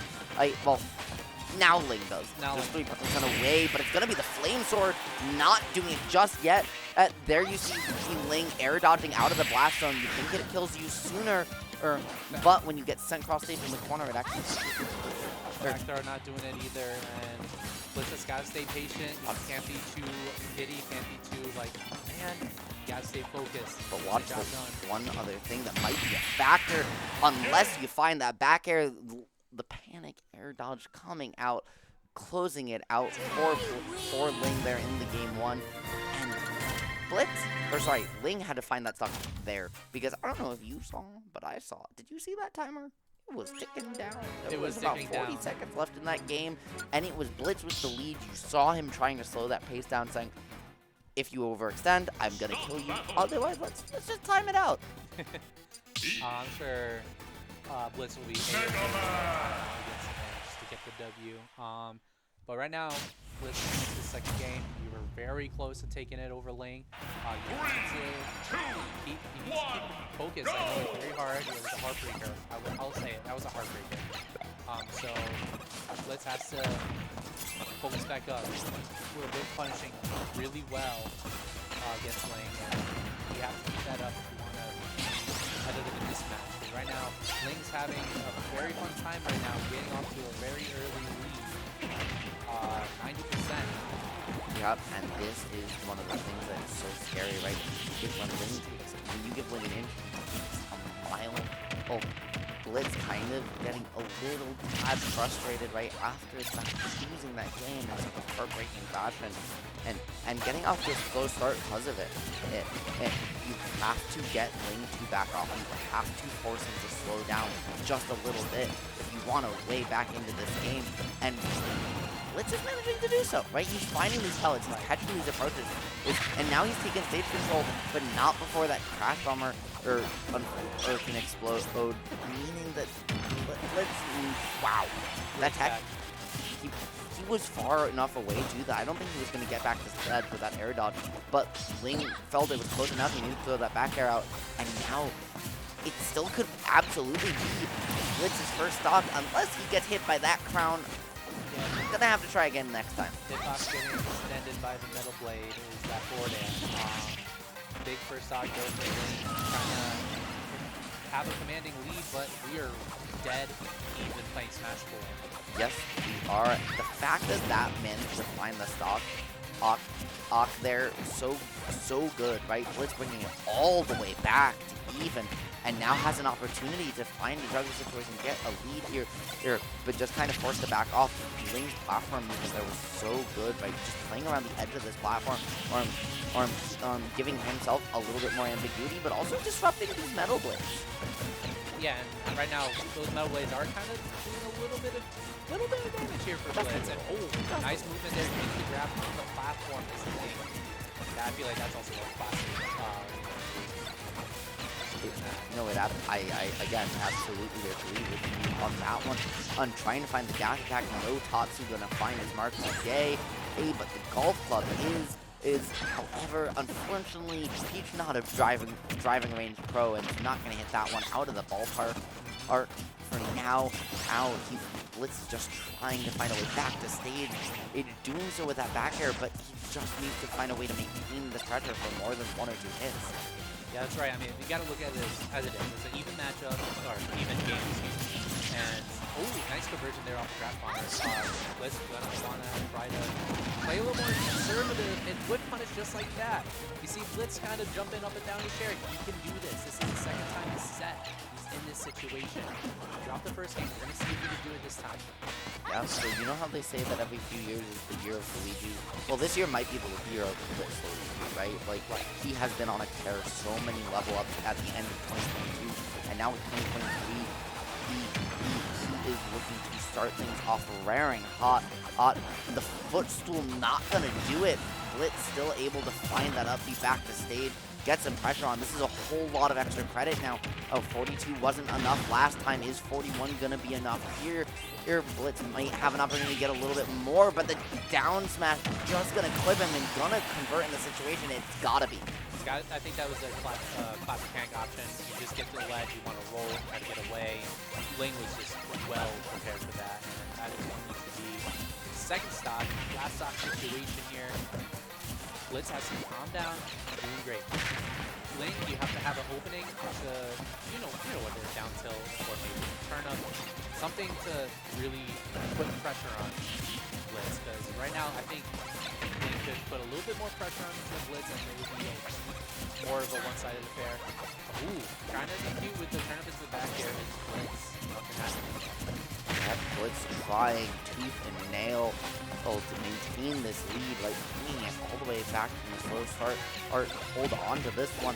Right now, it's looking almost a little reminiscent of game number 1, except that it's going a little faster, but the Metal Blade up smash gonna close it out. Blitz not letting it slip through his fingers twice, and gonna keep this one even. Welcome to the new age of CT, buddy. Welcome to the new age. Ling is not invincible, right? That's the confidence that Blitz is going to have to carry if he wants to think about winning this set. Obviously, it's the best of 5, so we are in for a long one going into game 3. Yes, we are. And Town and City. I love that stage, honestly, for both these characters in this matchup to some degree. The up smashes are going to kill later, right? Like, this is a good counter pick for Ling because the up smash is going to kill later off the top. Side blasts are just smaller, so your back airs are gonna kill earlier, right? Your up smashes, your edge guard situations, and when those side platforms, this layout, you get the float camp super easily. The side platform, same thing. And guess what? When those platforms go away, it's empty. And you know what? Stage Peach loves going to allow her to do horizontal combos. Yeah, this stage is kind of doing a little bit of everything for Ling. But we're also going to look at the Mega Man perspective. You can, it is a big layout. It is a big stage. And, camping is a little bit rewarded. Not a whole lot, but it's rewarded. And Mega Man does like throwing out projectiles, like catching people with those flame slashes, with those big leaps forward air. So I do like this stage, like you said. And even though like you lose kind of some of that up smash, that up smash kill percent, you lose some of that up air cheese. Your back airs, your forward airs kill a whole lot earlier. Those up smashes too, right? And Blitz has been able to find those, especially against a character like Peach, who's converted those edge guards. So, it could be, and this being Ling's counter pick, right? Like, Blitz wants to keep this even. If he loses here, yeah, you have to force a break at some point because it's 1-1, but, if you lose here, it's not the end of the world. But remember, even though that first game was close, you are what your record says you are, right? Quote Bill Parcells, there is no should have been 1-1, should have been 2-0, should have been 0-2. Right now, it's 1-1, and that's where we are, and that's where this set is. That's where Blitz wants to be. He wants to be in Grands too. He wants to sit comfortable. He doesn't want to play another set just for an opportunity at Ling. Because there's a lot of heavy hitters in CG, and he just doesn't want to He just wants to get rid of Ling now. And one thing I do like with what Blitz is doing against Ling is Ling wants to come in, wants to use the tricky movement, try to find like a forward air, maybe a back air to kind of poke you when you're like on when you're at the edge, you at the platform. Those pellets are doing such a good job at interrupting, and then Blitz is moving around. It's almost like a stick and move in like boxing, right? Yep. The fact that he caught that spring dog up smash, spring dog delay as well, but then was still able to reverse the situation, somehow close out that first dog by again bringing it back to a lead, giving himself an opportunity. Blitz's adaptation here has been incredible, and what you were talking about with the movement, like both these players kind of known for how efficient their movement is with these characters. I'm just going to say they have the cleanest movement in Connecticut between both these players, and so seeing them kind of do that dance with each other or in the footsie game is absolutely gorgeous. And of course we do see like the stage, we see a lot of the movement. They have to move around each other, they have to move across the stage to get at each other. Nice pellet into forward. Into the crash bomber? Oh, wow! Up air? That was an insane setup from Blitz. It's... What a catch. Oh my goodness. Bro, it just... Okay, you know, just the, I don't even, just, wow. Yeah, right? Like, like, that was a big setup that we weren't prepared for, honestly. Like, I wasn't prepared for it. Nice catch and Stitch Face is out. Oh, damn. But it was a good setup there by Blitz. Great catch, and we do have a stock advantage here for Blitz. Could go 2-1, but playing with a Stitch Face is deadly. Yes, it is, Everybody. but not when it hits your shield. It just kind of goes through getting away just a little bit. This could be Ling's opportunity back into the game, but just a down tilt from Blitz going to allow him to find himself out of the situation. Very good stuff from him, and Bran, we see you. We see you with the stream. I guess I'm not. I guess I gotta find a new Arcadian coach. I see how it is. Ooh, that turn-up drop is coming in clutch for Ling. Almost gave the full up smash. And but honestly, this is kind of pushing the narrative. Yes, it is. I think. Oh, Shoryuken. Yeah, not gonna close it out here though. Oh, Ling not getting caught by the entire throughout. However, he has to be careful, right? He is just one hit away from death. Now, pretty much for the rest of the game, he has the ability to close this out. This edge guard situation could allow him to do so, but Pellet's being so disruptive. Gonna give Blitz a route, and the back throw, yeah, that's side blast zone. Gonna close it out. This time, that back throw is going to kill. No pummels needed. And that's the break. And that's the break that he needed, right? Like, that is the break. That means now Blitz secured counter pick advantage for the rest of the set. Gets some comfort, and looking to start off 2023 the way he ended 2022, which is resuming just the immense pressure he was able to put on Ling here.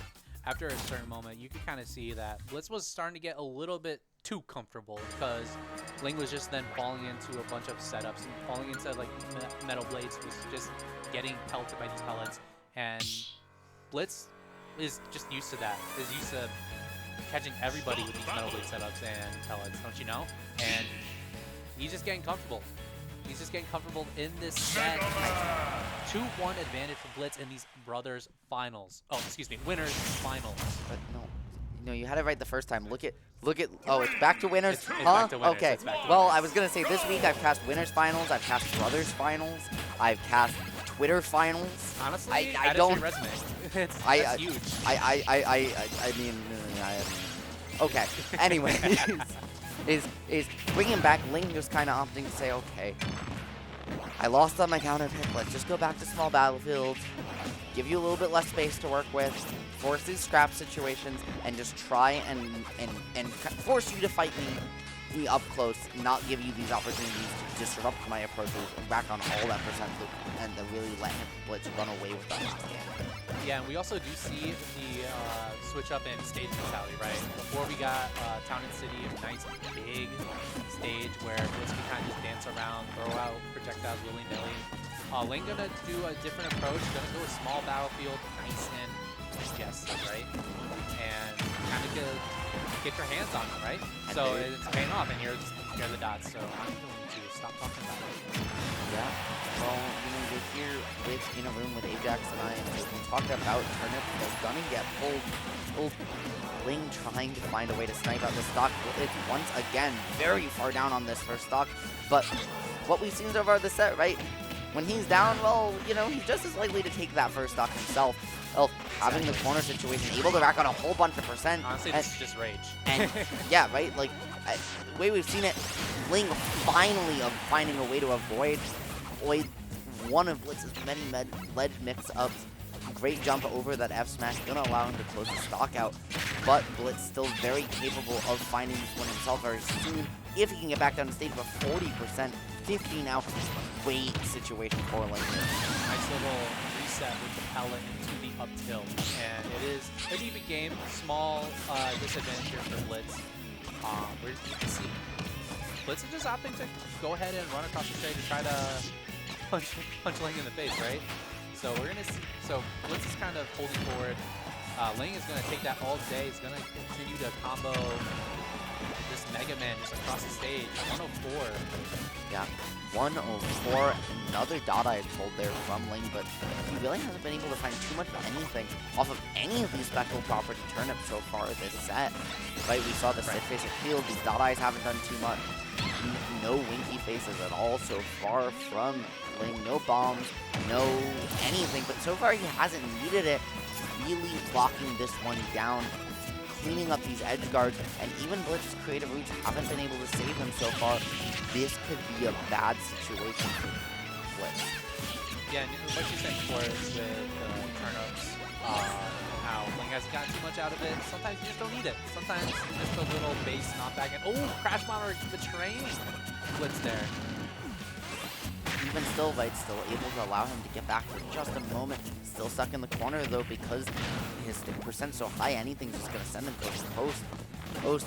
That Crash Bomber are not able to cover too much. Blitz just kind of mistiming it a little bit and trying to find a way, trying to get his stage control back. Doing so there, but he has such a ways to go to even still find the stock, and then a whole nother one that it might be hard unless he finds a way to cheese it out just like that. Unless Ling is just going to get the reset back air. And Blitz has to kind of tell himself this. Every time he lost, it's been the last stock. Like, I know this past one was like the whole last stock, but I think Blitz could absolutely do this. But Ling saying, wait, hold on, there is no upset today. I am still on top of this tournament, and I'm going to prove it right now. Big Game 5 coming. This winner's finals. I'm just happy that we got a Game 5 because we've had some 3-0s and handshakes, or 2-0s and handshakes. Yes, we have. We've gotten a lot of them here tonight. But with two players as talented as this, it's always good to see it go to 5 games, get some really high-level gameplays. So much talent here in the venue. There But always will be. just topped off by these two here. And, I mean, the fact that we get to see 5 games, so delightful. And Blitz opting here for the Hollow Bastion counter pick, trying to use that center plat to kind of disrupt some of his combos, catch those landings a little bit better, and make Ling's defensive game plan of float camping you so much harder. Right, and we also see like the platform layout, Blitz not wanting to have those side platforms like the PS small battlefields where Ling could possibly kill you even sooner with a back air or some kind of crazy confirm that you just weren't ready for. So Blitz gonna take some survivability over camping and see how it pans out. Pretty even so far as we get underway with this Game 5. It absolutely is the most even start we've seen so far in this set between these two. What that means, well, we can't tell you. We haven't seen one yet. And it's gonna get even better as we continue on. Ling gonna have a classic advantage stage turn up, not gonna do it, but we'll find some nice float back airs. Blitz and back. Both, and in turn, right, so was Ling. Two players kind of alternating connections, one after the other, but neither able to maintain an advantage state. This has just been a scrap, 1-2, 1-2, back and forth this whole stock. and we're almost 2 minutes in. Still haven't been able to close one out. The Metal Blade gonna allow pressure to Blitz to get backstage, but he still just can't find this stop. I think we do have to realize what the score is. The percentage. Oh! Floating too close to the sun is Ling. The up smash is going to find first stock of this game 5. It absolutely is, and you know, when again. I was gonna say sometimes, right, when all of the tricks don't work, you just gotta go back to Old Faithful. Blitz, smash. right, 2 up smashes gonna give Blitz a whole bunch. This is the most extra credit we've really seen either player have at any point in this set. 60% is not a huge lead, but if you're Blitz, you're gonna take it because that's all you're gonna get. Ling closing it out with the Nair at ledge. This is still just such an even game. This is because we are just one feature combo away from this being Ling advantage, right? So Blitz obviously playing patient as he should. Oh, that shield is looking mighty low, and Yes, Blitz is smelling blood. Yep, but that parry gonna get Ling out of dodge, avoid the shield break, and find a whole reversal just like that, JT Nomad. We are back to even, and Blitz trying to find a cheeky down air conversion there, but not gonna catch Ling with it the second time. The Metal Blade who's gonna allow him to get back, but he just can't keep his feet on the ground, and Ling looking like he just fully gonna close that one out. Oh, I'm sorry, what? I thought Blitz was dead. Yeah, he I saved thought his double jump. It was so smart. So good, and Ling didn't see that coming. Otherwise, that would have been an easy head guard. Nice F smash from. Nothing happened with that Metal Blade though. That's what I was really looking forward to. This could have been an easy Metal Blade back there. It absolutely could have been. Now, though, just a turnip gonna come out. We still haven't seen one specific turnip here, nor any of the special ones so far. But guess what? You don't need them because you're just gonna find a Nair again, close it out, and this is a Ling turnip combo. This could be bad. Brutal. 60%. Blitz needs to close this one out now. He can't lose neutral again, and it's so scary when you're in this situation against Ling because you know it's Ling, and even though you're like, I'm just playing a Peach, I'm just playing a Peach, I'm just playing a Peach, out of the corner of your eye, you just see him sitting there stone faced. Sitting there menacingly is the Ling mantra, and Ling kind of just throwing anything out. See it, will it connect? Will it connect has been the question. The That one Flame will. Sword gonna, but not gonna close it out. Ling avoiding that Crash Bomber. The Spring Dog trying to just catch, just, you know, a neutral get up off ledge, but not gonna find it. And Blitz is just letting this one slip through his fingers. Ling says you're gonna have to work a little harder to add to your win count over me for this new season. But, well, Maybe Blitz- Blitz just has to work a little bit harder. you He know, got one stock to work with. he's got to Not work done harder, yet. not match harder. And because it's Connecticut, not Massachusetts. That's all I'm saying. Ooh. Anyways, Anyways, we're not gonna open up that can of worms because this is the last stock of this game 5. Huge moment here for Blitz. Right now, gonna opt for the patient gameplay right now, as he should, because every time he's WKD is getting right. yes, he has. That was such a great grip from Ling to find his way between that down air and the platform, find that fair catch to the landing, but the up smash gonna allow Blitz to just reset, breathe for just a second. He has to play so scared here. But that down air one hit, Ling loves it so much, but that time Blitz able to reverse it off of it, rack up some percent, and he's slowly clawing his way back into this game, JT. Oh, Blitz is so prepared for this set. You know he was prepared. Oh, that that- up tilt. I Not thought that getting was- punished though. I thought that was going to be it, but you see how perfect a height that platform is going to be, but you can't do it again. The pressure on the shield, man, it's just not safe, and it doesn't matter how well you space it. That one's going to close it out. You see Blitz, he knew, shrugging into the camera, and you know what? We didn't see a single one of that game. What?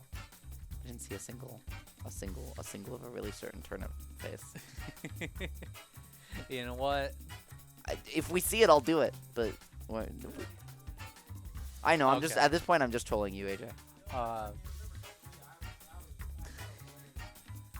I'll do it at some point. I do it every time I see it. It's funny because I've actually done it for like a month now, and it's never been caught on camera Ooh. beyond audibly. So it sounds like you've been slacking, Ajax. No, he's just been dodging me in RPS, so I've been dodging his camera. You've never played me in RPS. Yeah, because you're 0 for 0. Oh, interesting. We've never played off camera. I said I retired. You and Reggie both dodging me. Well, that's because he actually won an RPS championship event. Yes, he did. Wait, are we having an RPS side bracket?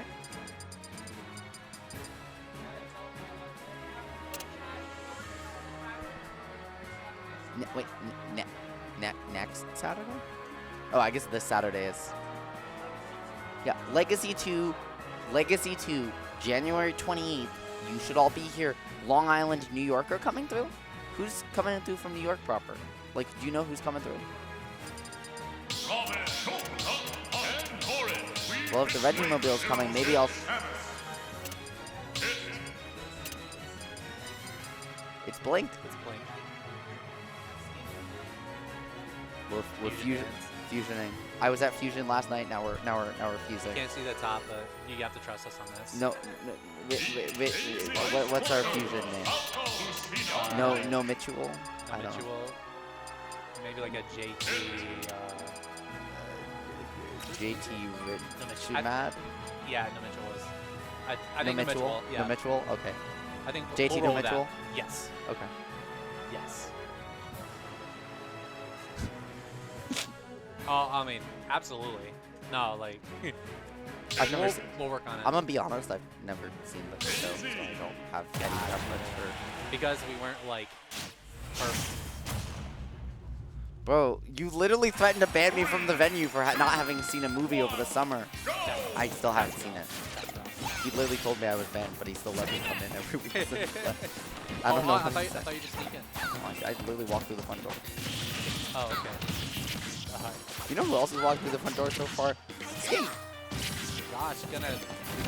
And you know who's getting escorted out of the front door? No. From side to side? Wang. Bear's kind of doing a lot of justice to Skink here. And you know what you should do during this set at any point? You might miss something fantastic. Ling. Anyways, we are here in this game 1 situation after that interesting choice of jokes. No, it's okay. It's okay. Again, I'll say what I said last night, but it won't be as funny this time because I'm not funny. I'm just funny looking. Oh. It's a zinger, self-zinger over there. Yeah, it was funnier on stream actually. Anyways, the up smash is gonna close it out. No jokes here from Blank saying you might have sauced me a little bit at the beginning, but guess what? Only one of us is on PR and it's not you. Whoa. Calling Skink out? Skink will get there. Like, he is so close, right? We see exactly why hearing that from the other room and saying, you know, I've got some sauce too, but who needs sauce when you've got a Stitch face? Stitch face is scary. Blink gonna hold on to it just a little longer. Skink's like, I don't want to deal with that. So playing on the platform, but Blink doesn't need a Stitch, just needs this good old neutral and advantage state. You could wipe that turnip face clean and Blank, and he would still find a way to hurt. Trying now to just find anything. Skink just not able to get away from neutral. These up smashes have been so good from Blank because he's using that hurtbox shift right to low profile Skink and then. Yeah, that's going to be the second stock, right? Taken by Blank with that up smash. First one on the ledge. And Skink's going to have to come up with a solution to get around those. Gonna use a down tilt up, neutral air, but gonna need a easy bomb. Yep.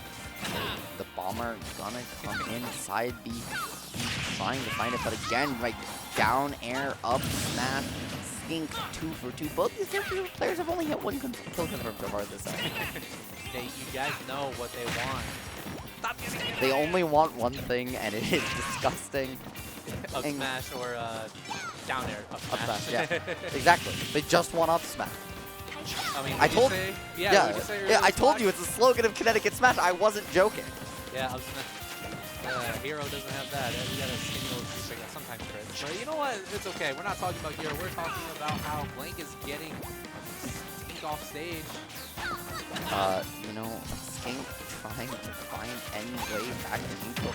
Well, but Blank found a Mr. Saturn as well, as I was going to say, platform control. Well, positioning around these platforms so well, right? Not really letting these falling aerials connect uncontested, because you have to either land on the platform and drop through or something else. But it's just so hard for Skink to maintain anything. And to answer your question in chat, it is the best of 3, so it only takes 2 to pick it up here. Nice up smash to catch Blank just floating mindlessly, but not enough here. Blank's at 68%. Not only at 68, and there it is. The Z drop into the dash attack, gonna take the stock. Almost, but not quite. Blank having an opportunity, but Skink still in this one. However, you did miss the first one, but not the second one. The dash attack gonna seal it out. You're getting a lot of mileage, in fact. Dash attack not only just killing, it's going to do a lot of damage. It's going to punish anything that Skink wants to do that's unsafe, or maybe that's a little bit too laggy, and Blank is just having a good time. We're seeing a big, major improvement in gameplay since first we saw Blank tonight. Yeah, no, exactly. I mean, nothing else I can say, right? Like, Blank is playing so much better right now, and he always starts off slowly. Like literally every week. He starts off every bracket slowly and plays each game aim better than the last one. Which, you know, when it means, you know, when he goes far in bracket, right, that means he's playing on fire. But also, it also leaves him prone to early upsets. I'm not going to see one here tonight. Skink trying to make, you know, trying to get on the board, right? His tournament is on the line here in game number 2, starting off with, you know, I guess everyone's favorite tournament except mine. Some people like that tournament in particular, but Like we are seeing. Oh, he went almost for that. Honestly, I respect it way too much to be upset with the fact that neutral is reset, because Blank is just going to continue. Yep, and there's another one this time. The down turnip throw not going to take it. It's the Peach Bomber gonna allow Skink to get a hit or 2 in, but Blank has just dominated so far, or Skink just not able to maintain any sort of control over the stage here. I think Blank is really well. Oh, wow. He's gonna fall off the edge in time for the aerial side B. Gonna send Skink right off stage.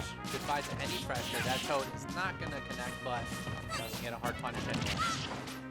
Yeah, the down throw back air, great DI out of the situation from Blank.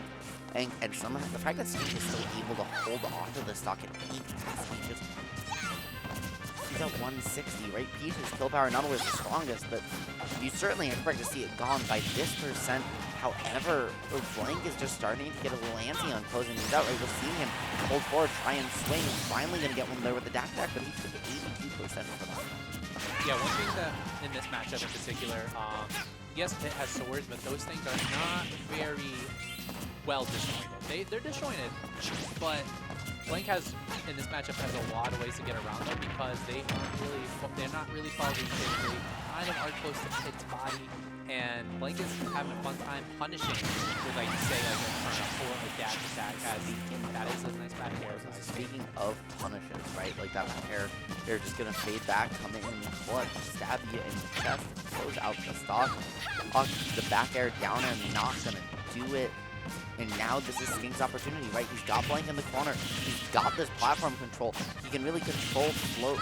These floats, Blank not having as many mix-ups as he would otherwise.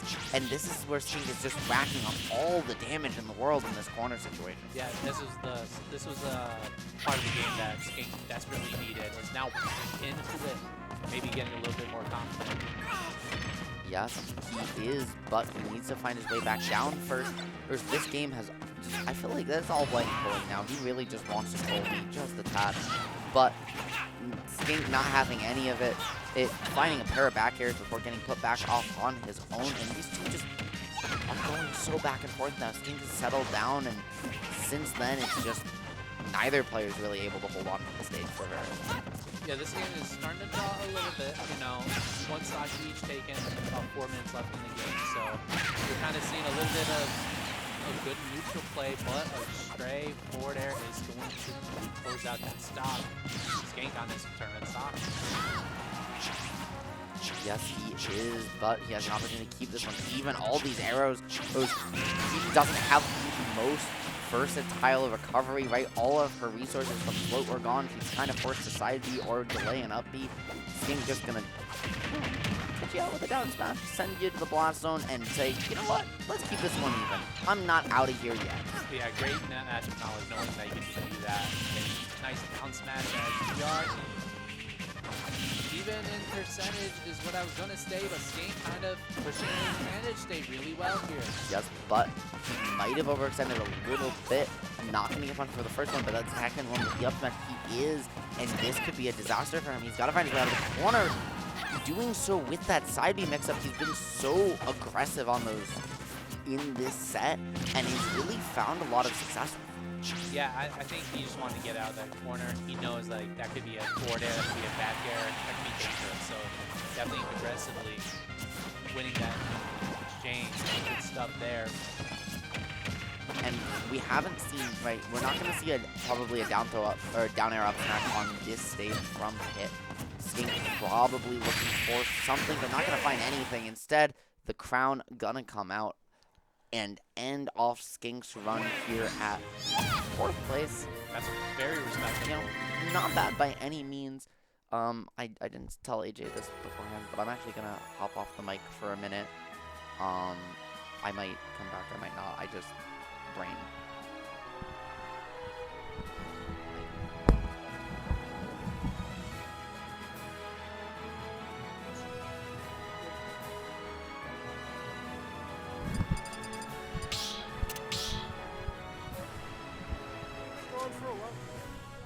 Stop battle. Mega Man. Can you tell them not to start right away for me? What was I doing? I forgot what I was doing. Hello everybody. It's a ghost of Ajax. I'm not actually. Ajax? None of this is real. This is all in your mind. Lovely day, lovely day. Here we are. Who gave this man a mic? I don't know. Unfortunately, myself. Just kidding. I told you guys to change So I have 2 voices? Is that how it works? no, this is all a figment of your imagination. Oh, okay. And everybody else's imagination. I get Yes, it. everything. This is the Matrix. You've been targeted. What? Oh. I can't. That's the dumbest thing I've ever read on Twitter. It's like, and I also hate that they're taking the Matrix of all things and like doing that because I love the Matrix. So they need to stop because they're making people hate the Matrix because it has nothing at all to do with what they're talking about, but they're making people hate it. I don't like it. Okay, don't mess with things I like. Leave them alone. Yeah, Ajax has opinions too, and some people agree with them, but that's Yeah, most people call them wrong, but I'm not most people. Not Not the some ones in people. my head, and I want them to trust me. So, and I trust that Matrix is a good movie. Anyways, I'm searching. All right, so I'm almost ready. I think we're good here. Hey, Skink, do you mind just telling them they're good? Oh, Blitz heard me. Blitz was like, yeah, let's go. He was ready. He was listening. Blitz is impatient right now. Granted, to be fair, after what happened earlier in that that winners final set, I get it. Like that was a tough one to lose. Even though you know, obviously I was casting, I was watching on the side, watching every game go down to last hit like that, be that stressful, and then lose at the end, especially when you are like right there to beat the consistent #1. It'll get to you sometimes. It will get, and the chat was kind of mentioned this earlier, like, Blitz could have had like a pummel back throw, and it probably would have. Yeah, I killed. saw Hawk with yelling. I was like, "Dummy, why didn't you pummel?" Why Like, didn't you I mean, was he wrong though? Like, He's not wrong. He's not wrong. I think it was actually like it was definitely like a Hawk telling the truth moment right there, and you needed the pummel. Like, if you don't pummel in those situations, you're throwing away stocks. You're throwing away situations you can get a kill. Granted, though, to be fair, when you're in last stock situations against somebody who you regularly lose to, or as caliber of player of Ling, occasionally you autopilot your way out of it. Like, you got to make sure that you don't. You got to stay composed in those spots. You kind of want to think like, oh, get rid of this man. I could do it. Like, kill him now. But yeah, I can see that. That's a tough situation for Ling, but for Blitz. Brand said instead of pummeling, he pummeled. And now, that's not how he said it, but chat doesn't need, you know, nobody needs to know that. Nobody needs to know Even though I just told you that. But right now we have, you know, no stocks taken yet. We're getting close to the 1 minute 30 mark, to be honest. That's kind of common between these two.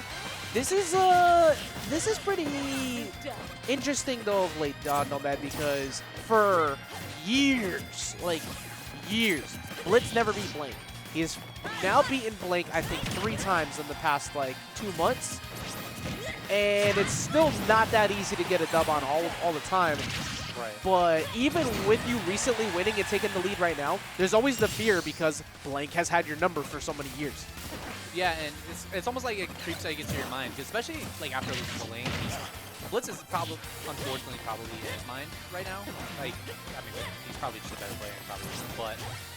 I would say with Blink and Blitz, you know, even though they're like seeds 2 and 3, it's because of Blitz's incredible ranks of late.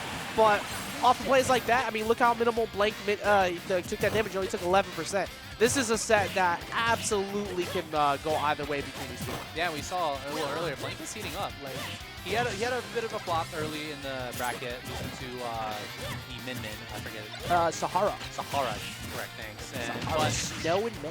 But every time I've seen Blank since then, he's been fired up. His Mythra is really nice. Switching to Pyra only when he could just get a kill. Like this situation that's right what now. you should do in this matchup too, because when it comes to Pyra, you want to play air to air a lot of times with people because you just can, or ledge trap. But with Mega Man, you get pelleted or you get leaf bladed in those air to air situations, and then you get walked to the corner, which means you're gonna have to recover. And that's the last thing Pyra and Mythra want. So that's why I think Blank spends most of the game on Mythra. Frame data is just better, and then you save Pyra for when you get to this point because Mega Man is just heavy. It is heavy, boy. You need a little extra damage. Literal. Ooh, get some footstool. Short hop up there is so good. Everything about Pyra makes no sense. But like, oh, the slower one, blah, blah, blah. No, like, the startup on these aerials is so good. Also, the object coverage on that was immaculate. That was actually really good that the switch came in at the last second, because that actually just messed up the timing ever so slightly to avoid that crash bomber setup into the spike. Yeah, no, like, Blank was kind of getting a little bit rocked earlier, and firing back on all cylinders. He does not want to get upset with both punches. He just wants to win. Yeah, like, I mean, that's the funny part, because even though Blitz is the second, you know, number 2 PR in the state now, which is an incredible job for him. Of course, Light not attending any locals during the season, so you do have to attend a minimum amount in order to qualify. Even though Light is like the tier 0. Yeah. I don't really like tier 0, to be honest. I was like forcing you to have to go to the highest goal, but he's tier 0, Yeah. and it's still just that fearful, because you're looking at an opposing player who has had your number for a while. But Blitz has played very well, as we saw against Ling, all the way down to last stock. Every game he's played has been last stock. And Nomad, we're under 3 minutes on the clock, too. But this is last stock scenario. They're starting to approach, you know, some kill percents here. And it doesn't look like a timeout, but, you know, if a switch goes off in somebody's head, this could definitely go to time. Yeah, yeah, honestly, I think it could, but I don't think it will. Oh my god! All right, actually, that just did it. Yeah. That move is so good. It covers so much. It covers like the jump ranges. It keeps you from being able to try and hover with the double jump over ledge to like punish someone for looking for like a neutral getup, because it just has such a large arc. And by the time it finishes and you think you could go in, they could get shield up fast enough. So that's why Pyra's ledge trapping, besides just like the range of her moves, it's how they move themselves that make her so disgusting at the ledge. Plus down air also being an active spike through the entirety of the down air. Can I get that? Can like other characters get that? Like, Does it cost $5.99? well, I mean, I pay $60 for my character, so like I don't get what. My problem is I didn't pick the one that Sakura has an obsession with. That's the problem. Apparently. As we have seen, even Who's he? oh Pyra.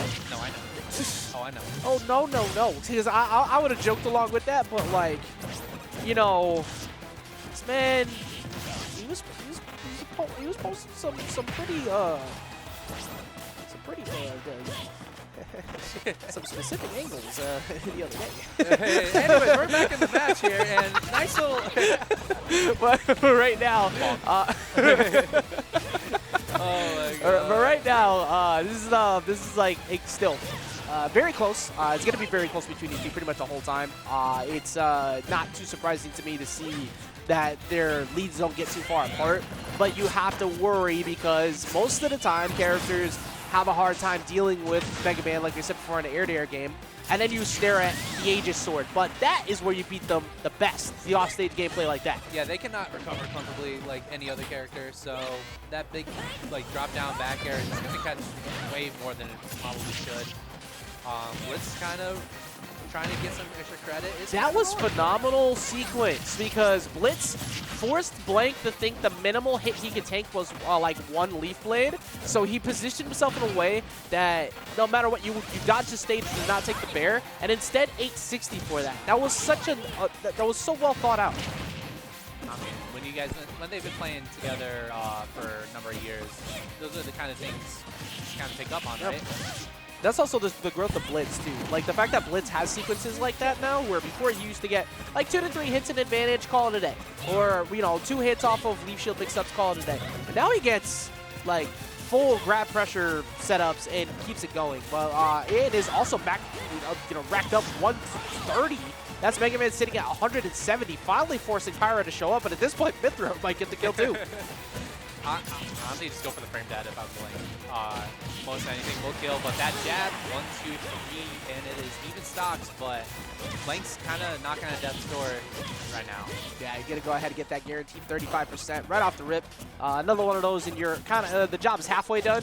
Of course, Mega Man does have good survivability. However, never mind, the up smash gets it done. All right, so one of the things I was just saying that's kind of scary is that if you don't get rid of that stock soon, you start getting scared and you kind of walk yourself to the corner because it's Pyra, and then you might get spiked for it. So Blitz was able to shut that down before that happened. Just letting it rip. YOLO forward smash. That move would have done it. I still has 20 frames for a move that is like 3 times stronger than like Ike's forward smash. And that move is like 37 frames or something like that. All I'm saying is even though it's 20 frames, it's still scared the shit out of you at any given point in time. It doesn't matter where you are on stage. You think that thing's going to reach for no god reason, and yeah, you're right. This is the ultimate bonk. Like, right now we got 125 applied, and Blitz is in a terrible position. However, Blake tried to get him air dodging down and away, thinking maybe a forward air was coming, and tried to mix it up with the side B, but Blitz smartly, bravely too, recovering over the top because there's always the fear of an up air. Up air, yeah. Up air, as we discussed earlier, has such crazy start up, and it would have done the trick easily at this percentage for Blitz. Kind of just running around each other's shield at the moment. Yeah, Blitz just trying to hold the lead. That's been the biggest thing that Blitz can sometimes, long day.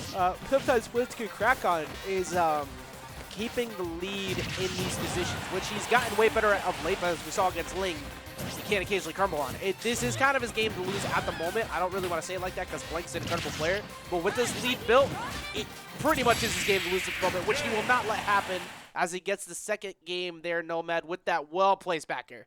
Yeah, that was excellent stuff from Blitz. Like you said, he needed Blitz, you know, comeback's evident. You know, if Blank gets that, what? I'm sorry. 14. Yeah, but Blitz didn't get 1 game off of that. He got 14 games off of that. Yeah, apparently, and that's gonna do it for the tournament. Because Right, yeah, 14 games, that is enough for the Grands. Yeah, that's more than the amount we would have in Grands. Yeah, because let's see, there's only a minimum.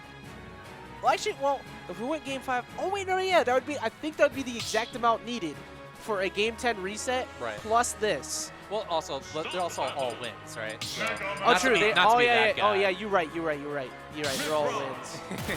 Damn.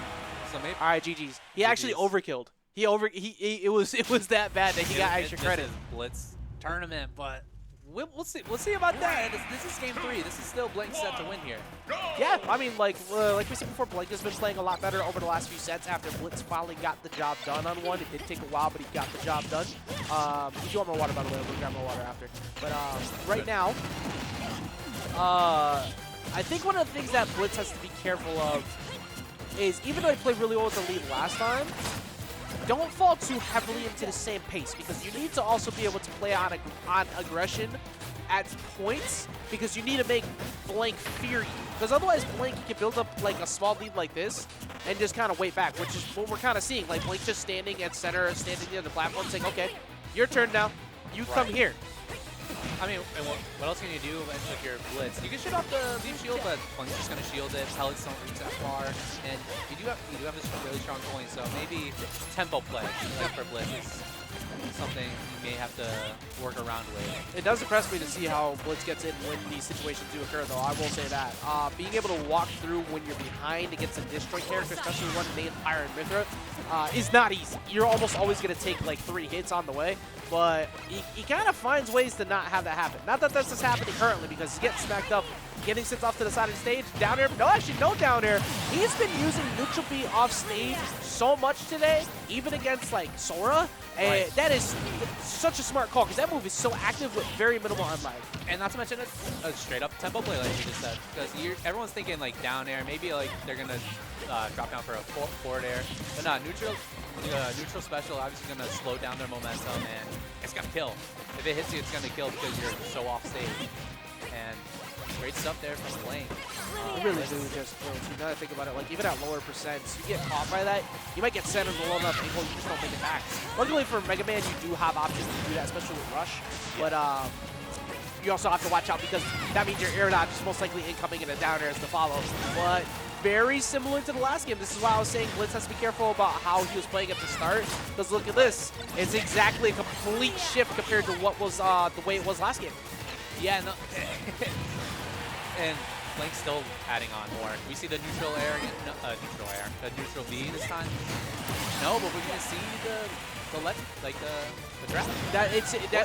The edge play is just so safe too, because even if you whip that F tilt, what happens? What's the worst that happens? You take a forward air, you maybe don't die across the other side of the screen. Maybe. Like, you just gotta know like when it's right and when it's not to occasionally take a hit even on a whiff, and that's why Pyra is so strong there at the ledge. But finally gets caught in the double jump there with that back air. I have seen many a times before where Blitz has 0 to death people in these situations, so it's not out of the realm of possibility, which is already, you know, he mashed out of that grab, at least no bad. But I was starting to say, wait a minute, it's looking similar. Yeah, I was about to say, Blitz is kind of doing that thing, but Blank not going to let that happen so easily. That down there, nothing happening, but I have a question. If you're Mythra and Mega Man's got that leaf shield, like in your space, can you foresight that? You can, as long as you get the right one. He actually did that a little while ago. Yeah. Where you wait for the count on the last one, and if you fought Mega Man enough, you know it. Sometimes sound cue is actually the easiest way to check for it too. But if you get it at the end, you can do that. Very similar to a parry, it's just a greater punish. Okay. Yeah, no, that's immaculate punish, and Blank not really wearing the headphones, so he knew, he counted.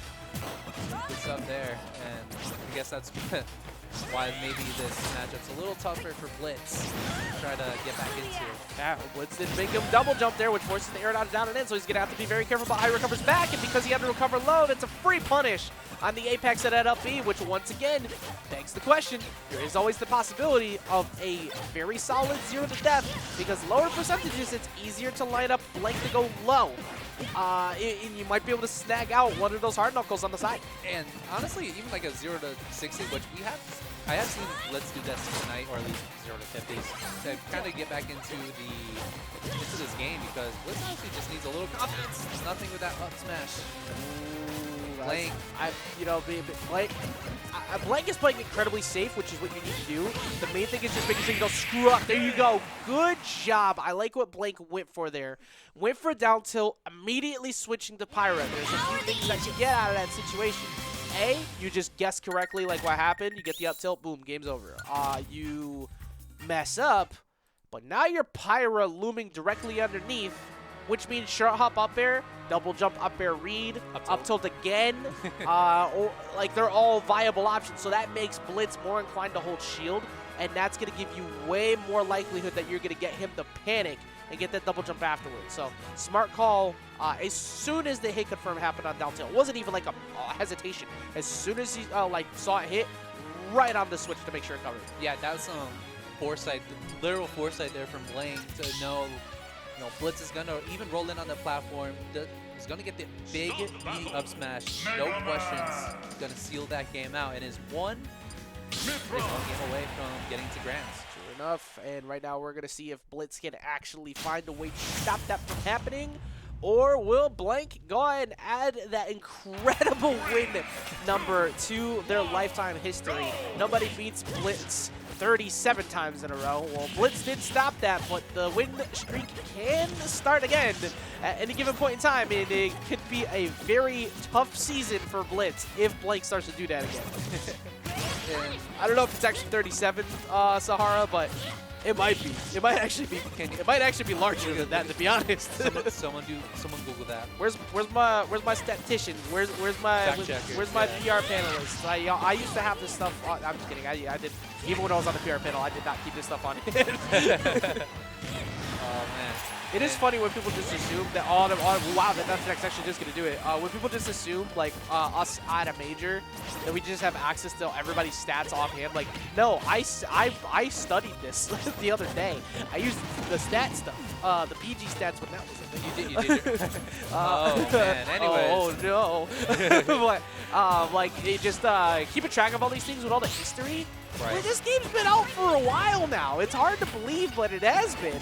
And 3 years now? 4? 5 or 6. I think it's 5 years now. Because remember, we lost 2 years to being stuck at home. So it's easy to forget that.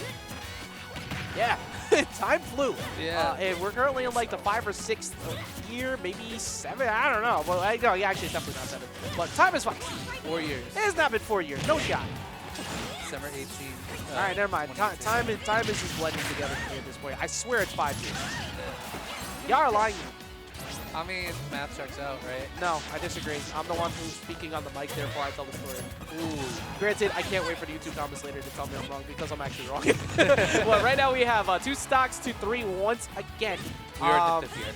Oh, 5th year in December. That makes sense. Okay, all right. So we are in the 5th year currently. That makes more sense. We're just not there yet. We're a complete year. But the thing is that Blitz is looking to end one of these first ones of the year on a 3rd place potential finish because it's pretty much only been 2nd places. A few times occasionally gets knocked down Nomad, but the way Blank plays nowadays is it's looking good, but that spike does find its mark. Yeah, Blank's been pretty damn good as of late and is really showing it and could be facing off against Ling, but Blitz is going to have to pull it out. Kind of pull it out. Like, he's down a lot. We're going to see down throw into nothing. Helps, I guess. Hey, look, down throw into, look, you best believe you afraid. Look at that, see? Down throw into best believe you afraid because he got killed at 42. See, just he literally tickled his nose like with leaves just right underneath, sneezed and fell off the stage, and all of a sudden we have a lead. God. All right, you know what? You got me. It's a Tuesday night. You never know how I'm going to act sometimes. I didn't know you could make that sound. I'm not going to lie to you. I can do a lot of impressions, actually, or impersonations in general. Impersonation, all right. I'm not going to test you. I'm nasally right now. I shouldn't. But right now we have 1 stock apiece. Game number 4, Blank able to shut that down, but Blitz crucially needing that stock a second ago because otherwise we would have been looking at what could have been maybe a 2-up lead instead, or him still working on that one, maybe around 70. Yeah, but is catching a lot of Link's options here, and that's going to do it. Nope, got swayed back on the stage. We're trying to cover the panic roll in off of the buffer too, but a little bit too early on the trigger. However, it hasn't really mattered because look at Blitz just putting on 90% and racking. Yeah, this is a lot of pressure right now on that Blitz is exerting, and Link's kind of letting him have it. Like, let him have this pressure situation, but trying to do that. Oh, I think I see what he was trying to set up there. I think he was trying to set up that bounce off the platform to get to the down smash like we saw earlier, but usually he mixes that up with the Crash Bomber already applied. So, oh, wait a minute. Blitz got quite a few hits in a row. Got him up to 67, 112, looking for a spot dodge on that, but does not get his mark. And now all of a sudden he's back off stage. Crash Bomber. Oh, the Crash Bomber actually saved his life. He would have been landing right in front of that Nomad, but now 67 to 139. Blitz trying to force a game 5. Blink trying to just not let that happen. It's been kind of hard to repair everything ever since that 42% kill. Yeah, Metal Blade kind of working against Blitz there, and Link is trying to work with the Mega Man's options here, Mega Man's items. Nothing happening yet, but here comes Pyra. Here comes anything kills. Yeah, good luck. Stuck his way back down just before that dash attack. You are not lying. Pretty soon, we are pretty much around those ranges where anything can sneak a kill away. And he's gonna do it. Up smash. What a perfectly spaced walk away from that prominence revolt.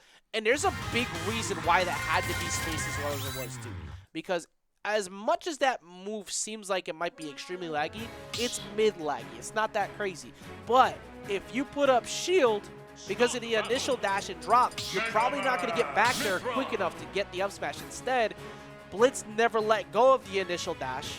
He ran, and then as soon as he saw it was over, ran right back in at the ending frames to get that punish. If he put up shield, if he tried to jump or anything and mess that up, he might not have gotten the kill there. And instead, we're going to see a game 5 running it right back to PS2. And that's why he's number 2 in the stage, trying to close it out and try not to get third, try not to, you know, let that number 2 title go to waste already. Well, not go to waste, but you know what I mean. I mean, look, the way today operates, you lose that one tournament after getting a placement like that, like, that's it, it's over. It's title revoked. revoked. Your cheeks, all right, Take you're it done. off- take it no off of Twitter. drip. All right, no drip. You're short. All right, you're short. You got no game. You got nothing. That number 2 spot gone. But Plus ratio. That's just the way people be acting nowadays. Oh my God, they lost one match, but that's not the way things are around here. It is extremely, extremely difficult to be super consistent around here because everybody's so good, and Everyone's a heavy hitter. it's so awesome to watch. But ooh, he got hit on the left side. So because of that left side hit, you're more inclined to hold towards the right because you think you're trying to DI towards the corner. And instead, you go straight up, even being Mega Man, that's gonna kill. Nice little DI mix up to start off with Link. Trying to find the footing again, right? Like, Link was doing really well, even in Game 4, but Blitz kind of did Blitz things, and I know that's very vague of me to say, but... I mean, like, for us, we get what you mean. And to be honest, also, like, Link has one of the best passive-aggressive plays I've ever seen. Now, that is going to sound so generic because anytime people say that, it just sounds like, oh, you're just saying things. But there's a reason for it. Blink has this really good ability to play just within, like, a character length or so range without ever committing to anything. And then when he does that, he scares you. Like right there, he moved up, and even though he's getting pressured, he was still likely to, like, freak you out to want to back away because it's not out of shield. However, it didn't happen because Blitz found the hit. He was able to get that roll read and get that punish into a stop.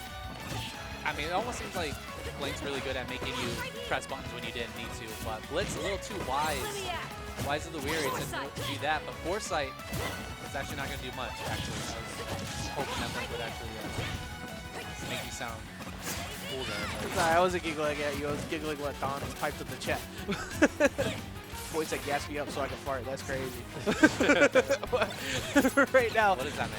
Oh my God. Well, 119%. You know, again, most of the time, Mega Man, that's a pretty decent mark. Not in front of Pyra. Well, granted, most people would have been dead to that one, but so Mega Man did come through that time. One more of those Nomad though, and that is you are losing that second stock. But we don't have to worry right now about Pyra. Pyra's gonna sleep for a little bit. That would have killed him. Does she truly sleep? She's just inside of her head, just messing with her the whole time. but that forward air does Just, come through. so just like what you're doing right now. True, true, because it's all a simulation. This isn't real. We're in the Right, Matrix. yeah. What, 100 and I'd say about 115 or so. We might be seeing Blitz look for that drop down bear into back air again because the way it fast falls can confirm it to itself. So I could see him starting to hunt for that soon, even if that becomes if that's even becomes a factor, because so far a lot of his kills have just been straight up forward airs or like at ledge walking Blank to the corner. Yeah, not too much technical setups for Blitz. Trying to get. I think Blank is just starting to become a little used to all the setups, and maybe if, like, for example, he was Mythra, Foresight, and well, Mythra is actually the worst one that you want in that position right there, too, because that side B is so easily punishable. Now all of a sudden, we're on last stock. Game 5 here, Losers Finals, Vortex 33. Yeah, this is the second time tonight we are in this situation, both of which with Blitz, so Blitz, unfortunately, wasn't a closer against Ling. Will he be one against Ling? We're going to find out right now. Blitz has been pretty good at being consistent enough to get number 2, but will he be able to keep that position on that podium that he wants right now? That depends on if Blank wants to say, and I didn't even play spoiler, just say, I'm taking back my seat on the throne that I used to have before. And meanwhile, on the other side of that, both of them not really wanting to deal with Ling, but Ling just waiting to see. And so far, it looks like Blank might be able to make it happen. A part of me really wants to see the run back with ZekeReds so close to taking it off of. Part of me wants a game 6. I want one more game out of the set. Well, apparently you can get 14 wins from. True. So you can. From production, can just grant you 14 wins. Maybe after a winner's here, you could like walk out the door and be like, hey guys, run it back. It's not over.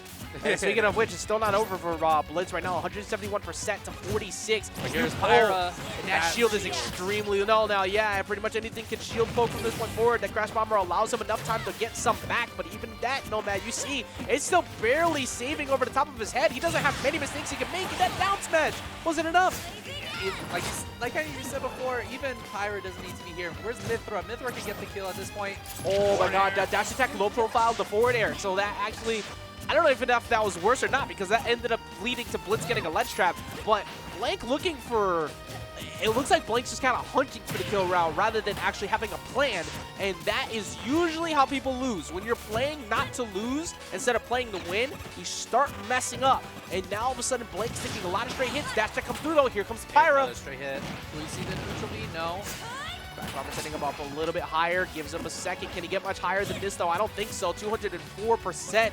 It's kind of crazy the fact that he's living this long. Blank second guessing every single decision he makes to try and go for a hit, and he just keeps misspacing. That's not it. That might be enough, actually. That's going to be enough. Down throw off the top. Blank gets the dub. Blitz so close to throwing the controller down, but going to keep himself calm. Not going to let that happen. And Blank utilizing one of the few situations and times where when you have that high of a percent, the throws can actually kill. Up throw at really high windows, and down throw at high enough if you pass the DI check. Right. Even with that, he still got it. That's crazy. And Blank, man, he's lucky he got away with that one, because you can see it. Like, he was second guessing everything he was doing. Like, everything that he was trying to do at the end, there's no true combo windows anymore. There's no down tilt to up air anymore. There's nothing. So you just have to guess.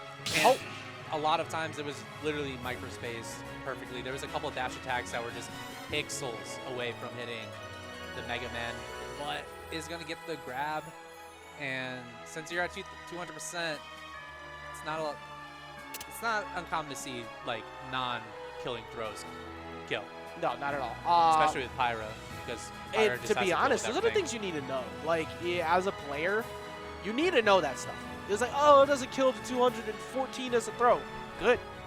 Yeah. At least you have a kill throw at that high, because you never know when you might need it. Exactly. Like, especially in high tense situations, and high tense situations, you kind of just have to calm down, realize, okay, I'm at 200% because they're not gonna mash out straight away.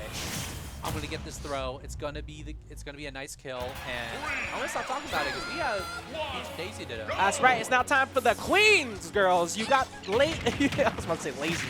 They're sitting at lazy boys out there. They got Peach versus Daisy. I would say a tale of as old as time, but that's kind of you know, just the way things are of late. Blank returning, of course, the form. This is not an uncommon place for Blank whatsoever, being here in Grand Finals. But an uncommon fact is getting W's on Ling. Very difficult thing to do. However, that is 68-118, and that's going to be the first stop going to Blank. Yeah, good stuff there. And we do see with that switch, it is. So, one of my favorite. I'm sorry. Rand said new brother just dropped. One brother's finals has gone away. BlitzLuigy has fallen, but we found a new family member for Blank to go beat on, and instead it's actually Ling who's playing the older brother category right now, as he has been. You know, Ling has been a pioneer of Peach since like the Brawl days. Well, yeah, kind of. That was, he played Dedede with the big back air foot mostly back then. Imagine Dedede in Ultimate with that back air. Okay, maybe he needs Dedede with that Ultimate back air, because right now he just got back aired right off the stage. Granted, he does actually play Dedede in the Ditto sometimes when he like doesn't like it, and he usually wins. So, but I know that Man's first of all is built different, and you don't really see too many Dededes in Connecticut. Yeah. So matchup maybe. They have a couple. There's a couple that are hidden around there, like the one at Gamers Guild. But and they're good. But one of the things, of course, is that Ling is prepping for Genesis. So I think he's going to be staying with Peach the entire time as we see him get the dub. And we have to constantly be on a high alert when it's a Peach versus Daisy match, because RNGesus is busting one of them at some point. It depends on who called him recently. Like, hey, how you doing?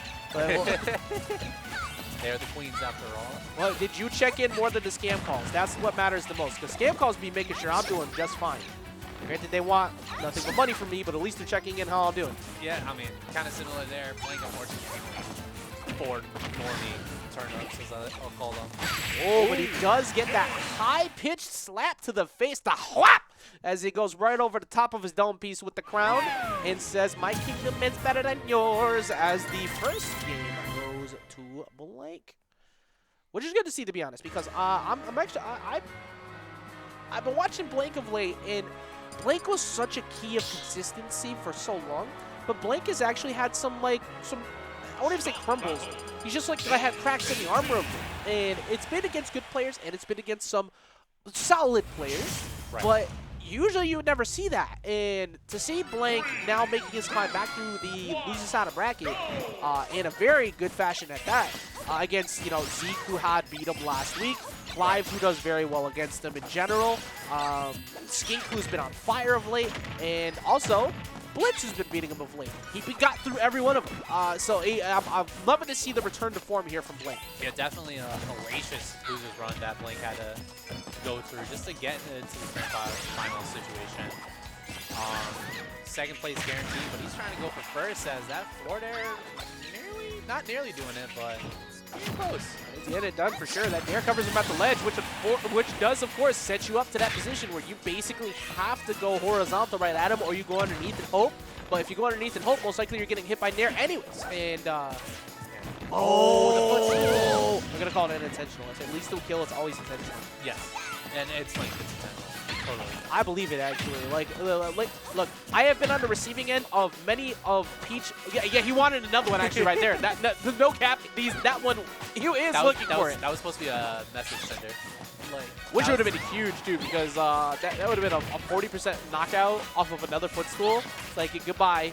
I hope you like your lead, because it's mine now. It's like checks the nails, like, as they rise back up, like, I didn't even need to hit you. You were underneath me. You're beneath me. You're beneath me because I'm a princess. Oh my Bow God. down. This is my stage. Queen! But also, back air is coming through, all kicked up over on the left-hand side of the screen. And I said, I've been out of pocket today. But 134% to 101. And this is kind of ridiculous how these two constantly go back and forth, because they have two very different playstyles. It is very difficult to adjust to them back to back when you fight against them. As we see, the back was facing the wrong way as Blake just slapped him right in the back of the head. And he keeps answering first Nomad. Oh, wait. Oh, we are on high alert. Oh, but it doesn't matter because back air is just going to do it anyway. And that's exactly what you needed. That's exactly what you wanted. It's exactly what you deserved. When you catch him with that snitch, throwing it down even, forces him to fade away. But Ling has him at 140, so this is a borrow time stock. That's why if I'm Blake, I'm doing exactly what he's doing. He's not going for any big combo starters. He's just going for quick, simple aerials and backing off. But that back air actually just does it. That actually kind of surprised me that killed. And Blank jumping at the end there. You might be right. I think maybe not the most optimal like DI or survivability. I think you're right on the fact that I think Blank jumped in there because I wasn't looking at the track the whole time, but I swear I saw it burst up. A little bit, yeah. And now all of a sudden we're at a slightly, ever so slight, 15% means absolutely nothing to Peach or Daisy. Peach or Daisy. I always make sure to specify because if I don't, I get yelled at. I've been dealing with this for years. Dude. They're not. They're two different characters. Daisy players got what they finally wanted. Yes. All those there. Daisy hopefuls I won't even lie. I'm actually upset that they took away the slight differences that they had, which technically made Daisy, I guess, slightly better. But like the only thing that's different is this very, very unique situation her box shift with the way she stands. But before there was like something different with the way that turn-ups got pulled or something like that. It was or it was like like no turn-up knockback. I thought that was cool. Echo Fighters should be slightly different because they're Echo Fighters, the biggest drop ball ever. I would have paid so much money for Echo Fighters. Right now, I'm going to see Ling potentially lose some of that money to Blank as Blank goes up 2 games to none. You see the head shake. He's like nodding the head back and forth. And this is with somebody who, again, you know, he's our #1, obviously, has been our consistent #2, only behind that of Light himself. But for good reason, for so long, for so many years, Ling has been either the best or the second best, no matter what. And remember what I said before, I preach it, I tell the truth, I do not tell a lie. We have the king arriving, but it is not his normal costume. It is the king in purple indeed. King Dedede has arrived here on the stage. And no big goofy foot coming out for it. This DDD, we have this battle between kings and queens. Yeah, I'll tell you right now, that bear would have been OD in this matchup if that was the thing. The brawl back air, oh, that would have been so good in this game. But the hammer still gets the job done too, because there's something that DDD does do as an illusionary tactic that's pretty well. Is that he has a really good anti-float game. He gets comboed to oblivion, but he lives forever. But if you try to challenge DDD too much on spacing, with Gordos and everything else, you get smacked up in the air, as he already is racking up a pretty solid amount of damage. Kind of was eating some combos at the beginning of this game, bringing it back. And fair into Gordo, that's just some cool stuff.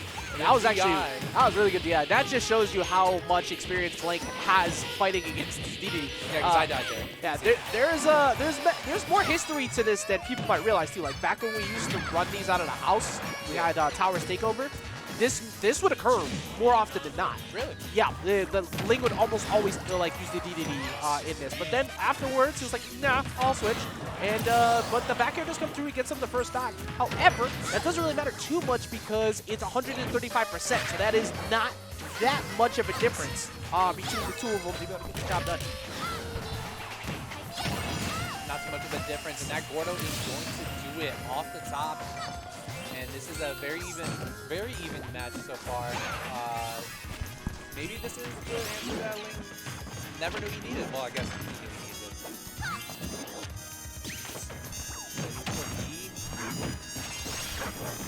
Yeah, only 64% to a 15. So again, it's like for DDD, it's like sure. Because the thing with playing big characters that. Okay, most of the time as big characters, you just be dead to that, but you actually have recovery. But you're always going to take that 70%. Like, it's always going to happen. It's just always going to happen, no matter what. Right. But how do you operate after that is the crucial part. Not just straight up forward smash. You know, I'll pretend that he believed really hard in something and that might have worked. But sometimes you just make a mistake. And Blake, looking to start off the season with a potential W here against Ling. That might be a hard ass, though, as he goes all the way out there with that Gordo. Yeah, he's gonna have to get through this King DDD, and I know Ling is figuring something out. I like Ling. I think there's something both teams. because Ling kind of went through that whole side, kind of not getting touched too much. I will say Here- too, he's getting Ling is starting to get more command grabs. When you're the key factor to knowing that a DDD is doing well is not how many straight hits he's getting. How often is he getting command grabs? Because that means that you've conditioned your opponent to fear shield. And if you're getting them to be in shield too often, that means you're going to get that free damage. And if they start panicking because of command grab, what does that mean? They're jumping and they're taking a lot of straight areas. It's all conditioning tool that's hard to do, but if you can do it, that's great. Blake does get the damage, but you mentioned it before, Nomad. Not only did he not get hit for a while, but he put on 125%, and that was one of the most atrocious DIs on fair I've ever seen. I'm not gonna lie. He DI'd that up air so well earlier, and then he just went right off the side. He wanted to die on that one, but maybe he just wanted a mental reset. We're gonna chalk it up to that as we're gonna go into game 4. Now I'm curious.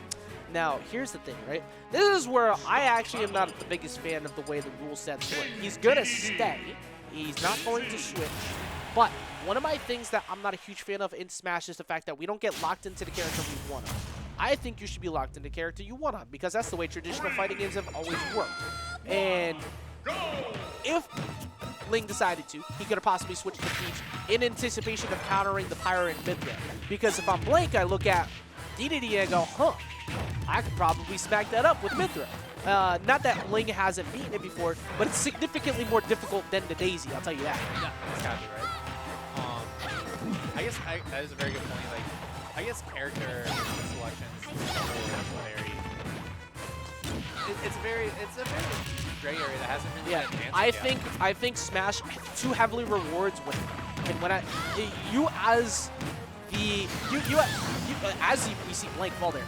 You as the winning player are, yes, supposed to be rewarded for winning by being up in the set. But Blank is going to reward you for being big as he takes him all the way up the top. That hurts. Do you see what happened? He ain't going to be able to sit right for a week.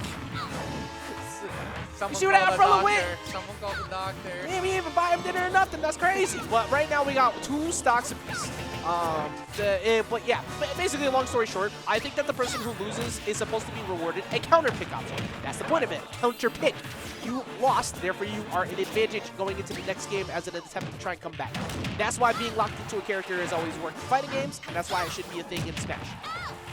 Not really consistency. I guess, yeah, definitely like allowing people who have lost the match to come back.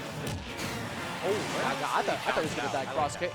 Oh, that would have sucked. I would even, not even just unfortunate, that would have sucked if Ling didn't end up getting the cancel off at the right time. I think we're close enough to up throw might kill too. 180, yeah, up throw should kill right around, but it doesn't matter. Gordo gets the job done. And this is what I was saying before. Anybody who's watching this video afterwards and going, oh man, Dedede on the thumbnail. Yeah, well, like, this is why. Ling it's not a throw. Ling does play this character very well in this matchup specifically, and does actually use it against Shulks because Shulk is questionably, well, actually, it's Game & Watch and Shulk are like the most difficult matches for Peach. Right. And he's been beating them with Dedede. I don't know how he does it, but he does it. And it's got confidence in his character, so you're absolutely right. This is never a throw, and it's Ling. You should never think he's throwing anything. It doesn't matter.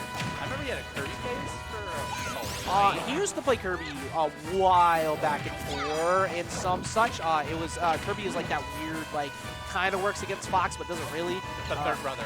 Yeah, like it'll work against your average Fox. It will not work against Light. It would work on occasion, though. It did occasionally steal some games. I like this 2-piece that he has because I think Dedede is incredibly underrated. However, obviously, with the core of characters that are at the top, they do shut it down a ton. As we're seeing, like, with this 156 to 77%, he can get the job done. And he's kind of making Blank second-guess his approach. Granted, that back air did cover him as he came back in, and we are on, once again, what could be a reset. Great option coverage there for Ling. And yeah, the reset is Evan and 1. Ling is still looking at a pretty good kill confirm to come, right? Like you said, maybe we'll see more command grabs to kind of dissuade Shield. Shield's kind of being a war. Maybe I should keep my wrist up and everything I should go the opposite direction happens. Well, 85% has been racked up. Takes a whole slap to the face. A little bit, but that, oh my god, up tilt is so strong. I didn't realize how strong it was. It's like, I can't remember when they buffed it, but it was such a necessary buff because basically before you could just pressure Dedede on shield and really not worry that much. Because at most you're going to take a short hop nair on a shield, get separated, reset neutral, but you're playing neutral with Dedede. Yeah, I wonder what he's going to do. He's going to Gordo or he's going to fair. But like the thing is that the good DDDs know how to mix it up, which is not easy to do at higher levels, being that consistent with Dedede. But ever since that up tilt got to the point where it is in terms of strength as an anti-air, it operates almost the same way as Mario up smash. It's just slightly slower. So that's pretty much it. Is it about the same strength? Yeah, it's very similar in strength. I don't remember if it's got the reverse hit up tilt range. Dragon Beast is in the chat, so he can actually answer that. But it's been a while since I looked at that up tilt hitbox. I do know, however, though, it's got a good arc to it, and it's an incredible anti-air specifically against a certain mix-up tool that Daisy players like to do. Downer on shield. Get the parry on the last one, it beats it every time.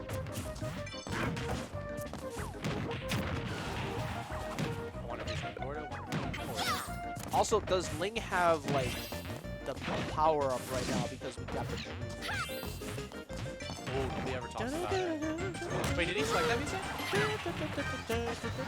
No, this is completely random. Game 5, we managed to get Dreamland. So, right now, claps are going up as we hear a couple pummels going off, and Blank doing his best to try and minimize his damage, but as we all know, this is where Dedede gets the job done. The ledge as he gets that down tilt. This is where Ling gets it done. This is vintage Ling. That could have been Peach. He could have gotten that stock easily, I think. He's very good with playing people off the ledge.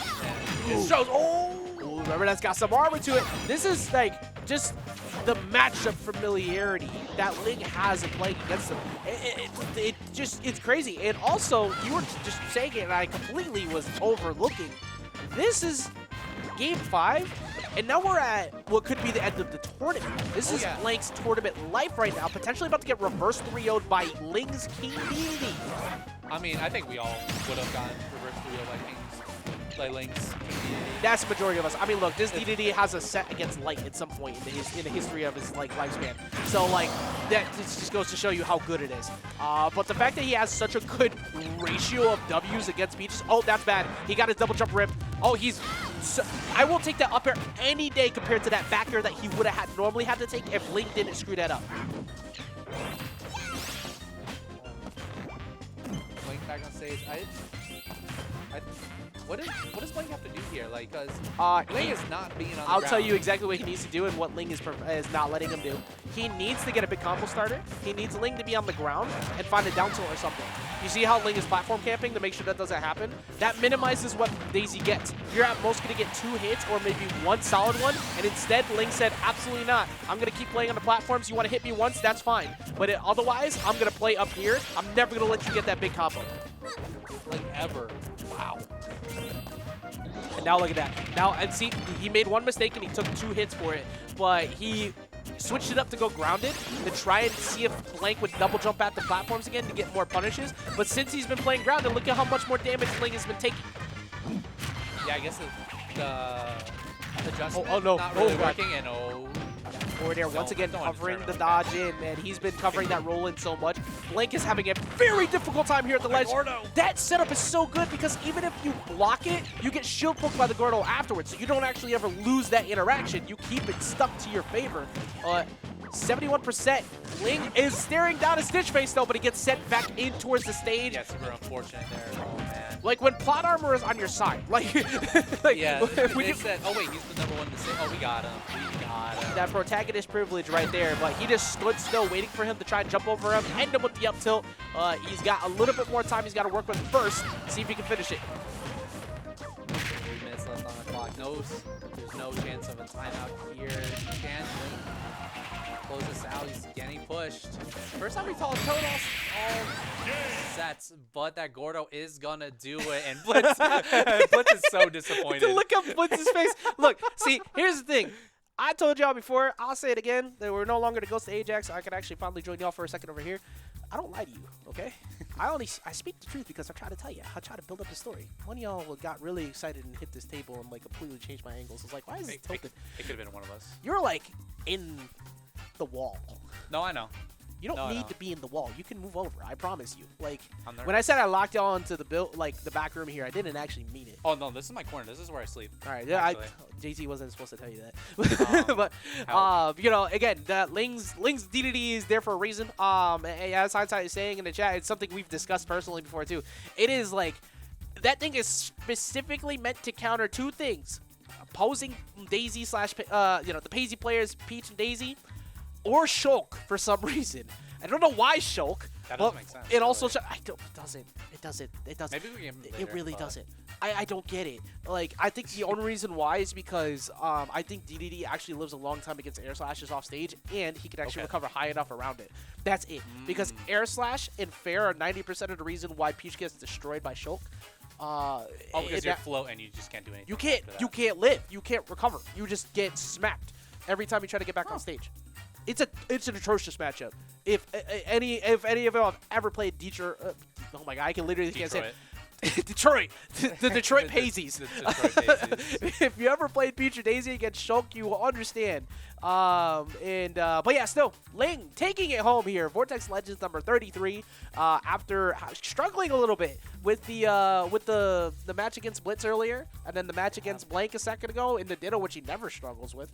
He never does, and it's back-to-back game 5s that he had to do. Yep. He had to clutch out game 5s against the Blitz, and Against he had the to- Blitz. and then clutch it out against his own character, but he gets it done. Yes, yes, and once again, still, shout out to Blank's run as well, because Blank has been inconsistent. Is like I think a tough word to say. I don't think it's correct, but like he's for what Blank is capable of. It hasn't been as consistent as I'm used to seeing in terms of dominance, but you got a lot of revenge matches today against people who have been kind of, you know, beating him of late. So that's really good to see that Blake's starting to return to form a bit. And this is all a precursor for Genesis, for some the Arcadian on Sunday, which has, oh my god, it's got 70 people in 70, total. it breaks 70. Yeah, so it's 60. So it's I think we're at 64 actual competitors in ones, which it caps is at 64. There are a couple of names I actually have to go in and take out, so there will be a spot open at some point. If you haven't signed up yet, pay attention. Keep an eye out for it, because I do have to remove a couple names that are not able to be playing anymore. And also, there's going to be doubles too on Sunday. And then Legacy 2, which, by the way, wrong ad. I thought I had the timing for it. This is, of course, every single Tuesday here at Vortex Legends. And, of course, every Wednesday, which if you're into multiverses, we just had an incredible monthly event, which had a $500 pop bonus last Saturday called Armageddon. It went phenomenally. You were so excited for that. I was so happy. But also, $150 pop bonus to Smash Ultimate for Legacy, though. For ones, next Saturday. Do not miss out on that. Going to be putting $150 towards that. And, of course, like I said before, Vortex Heroes, $100 pop bonus coming to you, but also $50 to the best coach. Remember, all coaches are allowed to coach 2 people. That is a difference that we made over the past couple days. If you are a coach, you are allowed to coach 2 players. However, if you want to coach, you must be in the building. You can't call in. You can't phone a friend. Okay, I don't want any of that. You gotta be here. You want the money, you gotta get it from me in my hands. If you're not here, I'm keeping the money. It's all cash. I don't care if you won. No It's Venmo. my money now. All right.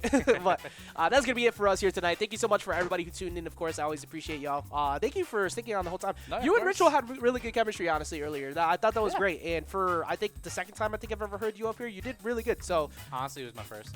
is this the first time you ever been up here? Yeah, well, I mean, I think in like this building, I think this is my first time Here. here. Okay. Well, Yeah.